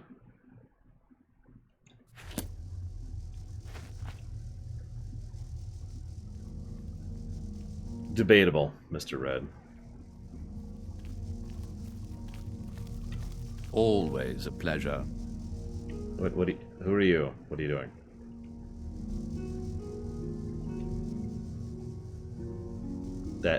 So this is dancing.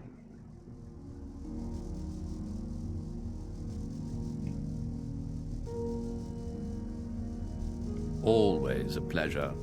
Yes, is there something you require? Your first duty is to attend to the needs of your subjects. You will find that there are constant threats to the residents of the Isles. Your job is to protect them, either by dealing with the matter yourself or sending your armies to take care of it for you. Right. Well, we're not doing any of that. Enlightening as always. In fact, we're not doing any of this because we're done. This has been Oblivion, ladies and gentlemen.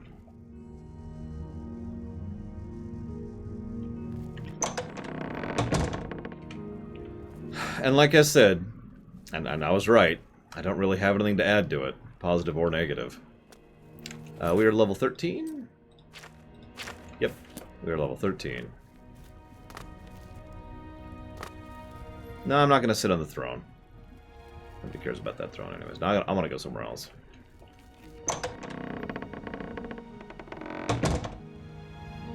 I hope you guys have enjoyed. I have.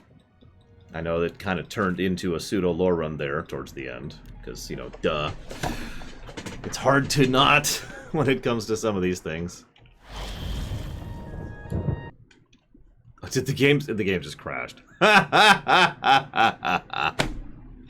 Well, that's our final crash, putting us at a total of 6 crashes for the whole run.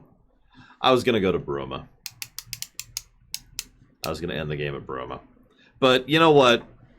I think that's a good ending. and thus we erase ourselves from reality, the Elder Scroll having concluded.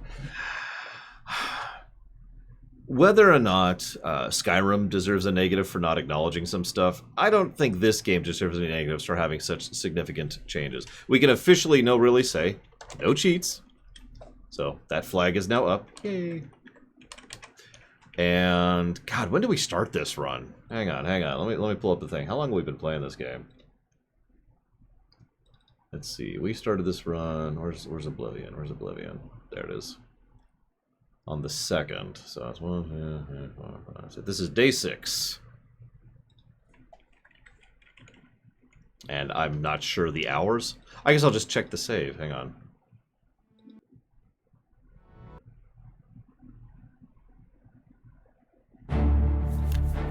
There you go. 60 hours, 22 minutes. Perfect. Yeah, no, that sounds about right, too.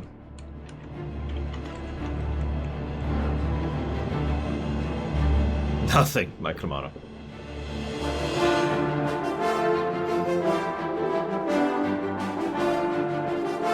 You gotta give me a second. We got a lot of positives here to go through, but I'm gonna go through these and make sure these are all as they should be. In fact, I'm going to do it over on this screen just so I could do this, so you can keep hearing the music. Pretty much, Mike Romano. Schedule, Martin, Maker Cameron, the outro, Fighters Guild, Water's Edge, Mages Guild, Whodunit, Dark Brotherhood, Thieves Guild, various quests. What do you mean? The review was 60 hours and 22 minutes, Zobe. You just finished the review. For truth. The intro to the Shivering Isles, which is just phenomenal. Shivering Isles dialogue, Sheogorath, side quests, main plot. Voice acting, appearance, and voice acting. Mod support, mod encouragement. Full the console support, archery, perks, stealth, class system, intro, music. Good fast travel system, good overworld map, build variety and kit possibility, quest branching, alchemy, magic crafting, enchantment, and Knights of the Nine, dungeon design and puzzle design. Whodunit, got a plus by itself. Several quests, which together were a positive, and again, another one. And character appearance options, which wasn't a full positive, but it was part of an aggregate. Say, come on, play the music. Then we have negatives, which, honestly, yeah. What would I do to improve this game? Well, first I'd change the difficulty. Then I'd change the difficulty. Then I'd change the durability. Then I'd change the level scaling. Then I'd change the level scaling. Then I'd change the dungeon design. Because I'm just going down the list of negatives here. Then I'd change the leveling system. I think I already said that.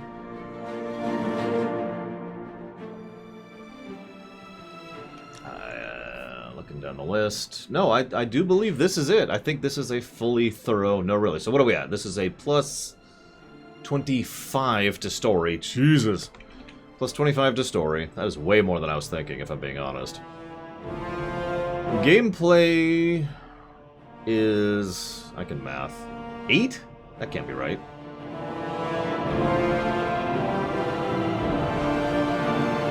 No, that's right. Gameplay is plus 8. Which is funny when you think about it. Because gameplay is... That's more than I thought. If I'm just being completely honest, that is more gameplay positives than I thought this one would get. It is bolstered by all the things it does right. And it does quite a few things right. Plus 8 is a very good score, in general. You know, for a game like this, that's phenomenal. And I don't know what that is total. That'd be like plus, whatever. Well, let's see. What's the percent here? Hang on. How would we track the percent? I guess that would be percent of positives amongst total? Yeah, I guess it would be. So that would... Hey, I'm just going to math that one out. 24 plus 16 is 40. So that's a 60% score, if we're going with that. I'm just going to jot that down there. And story-wise... Whoops. 60% is actually better than I thought it would be. I know, Kira White Noise. And 90% on the story axis, which is huge. Yeah, no, that about tracks. This is a very good, very fun game that... So, final thing I want to comment on here. And then I'm going to chop off because I got some editing to do and some rendering to do and all that fun stuff. Tomorrow we'll be doing Earthbound, obviously. But it's amazing to me how much I enjoyed this game without mods. One of the biggest things, every time I brought up Oblivion for the last year... Every time I brought up the fact that we're doing this game, for the last year, people have been like, oh, so what mods are you using? I'm not using any mods, it's a review. Oh, I'm sorry. That has been a consistent response and reaction to this game. Even when we actually started it, we turned it into a drinking game as we started. You know, hey, what mods are you using? None. This game has held up surprisingly well sans mods. And I point that out because... From memory, I think this might be the only Elder Scrolls game that actually qualifies for that. I kind of need mods over in Morrowind, mostly because it's too old of a game. And I kind of need mods over in Skyrim, because I think Skyrim did a lot of things wrong that can be fixed with mods. But Oblivion kind of sits nicely in the middle point there. it certainly has issues, and mods absolutely fix many of these issues. I'm not trying to say that's not a thing. It's just, I think this game holds up the best without mods of the Elder Scrolls series, my opinion. Someday I hope to review Morrowind and Skyrim, but that'll probably be next year. By the way, when we do that, we'll be doing that without mods too. Ladies and gentlemen, I hope you guys have enjoyed. I really do. Tomorrow we'll be doing Earthbound. I'm going to go get some work done. I'll see you later. Whoops. And I'm going to hit the wrong button too, as is appropriate.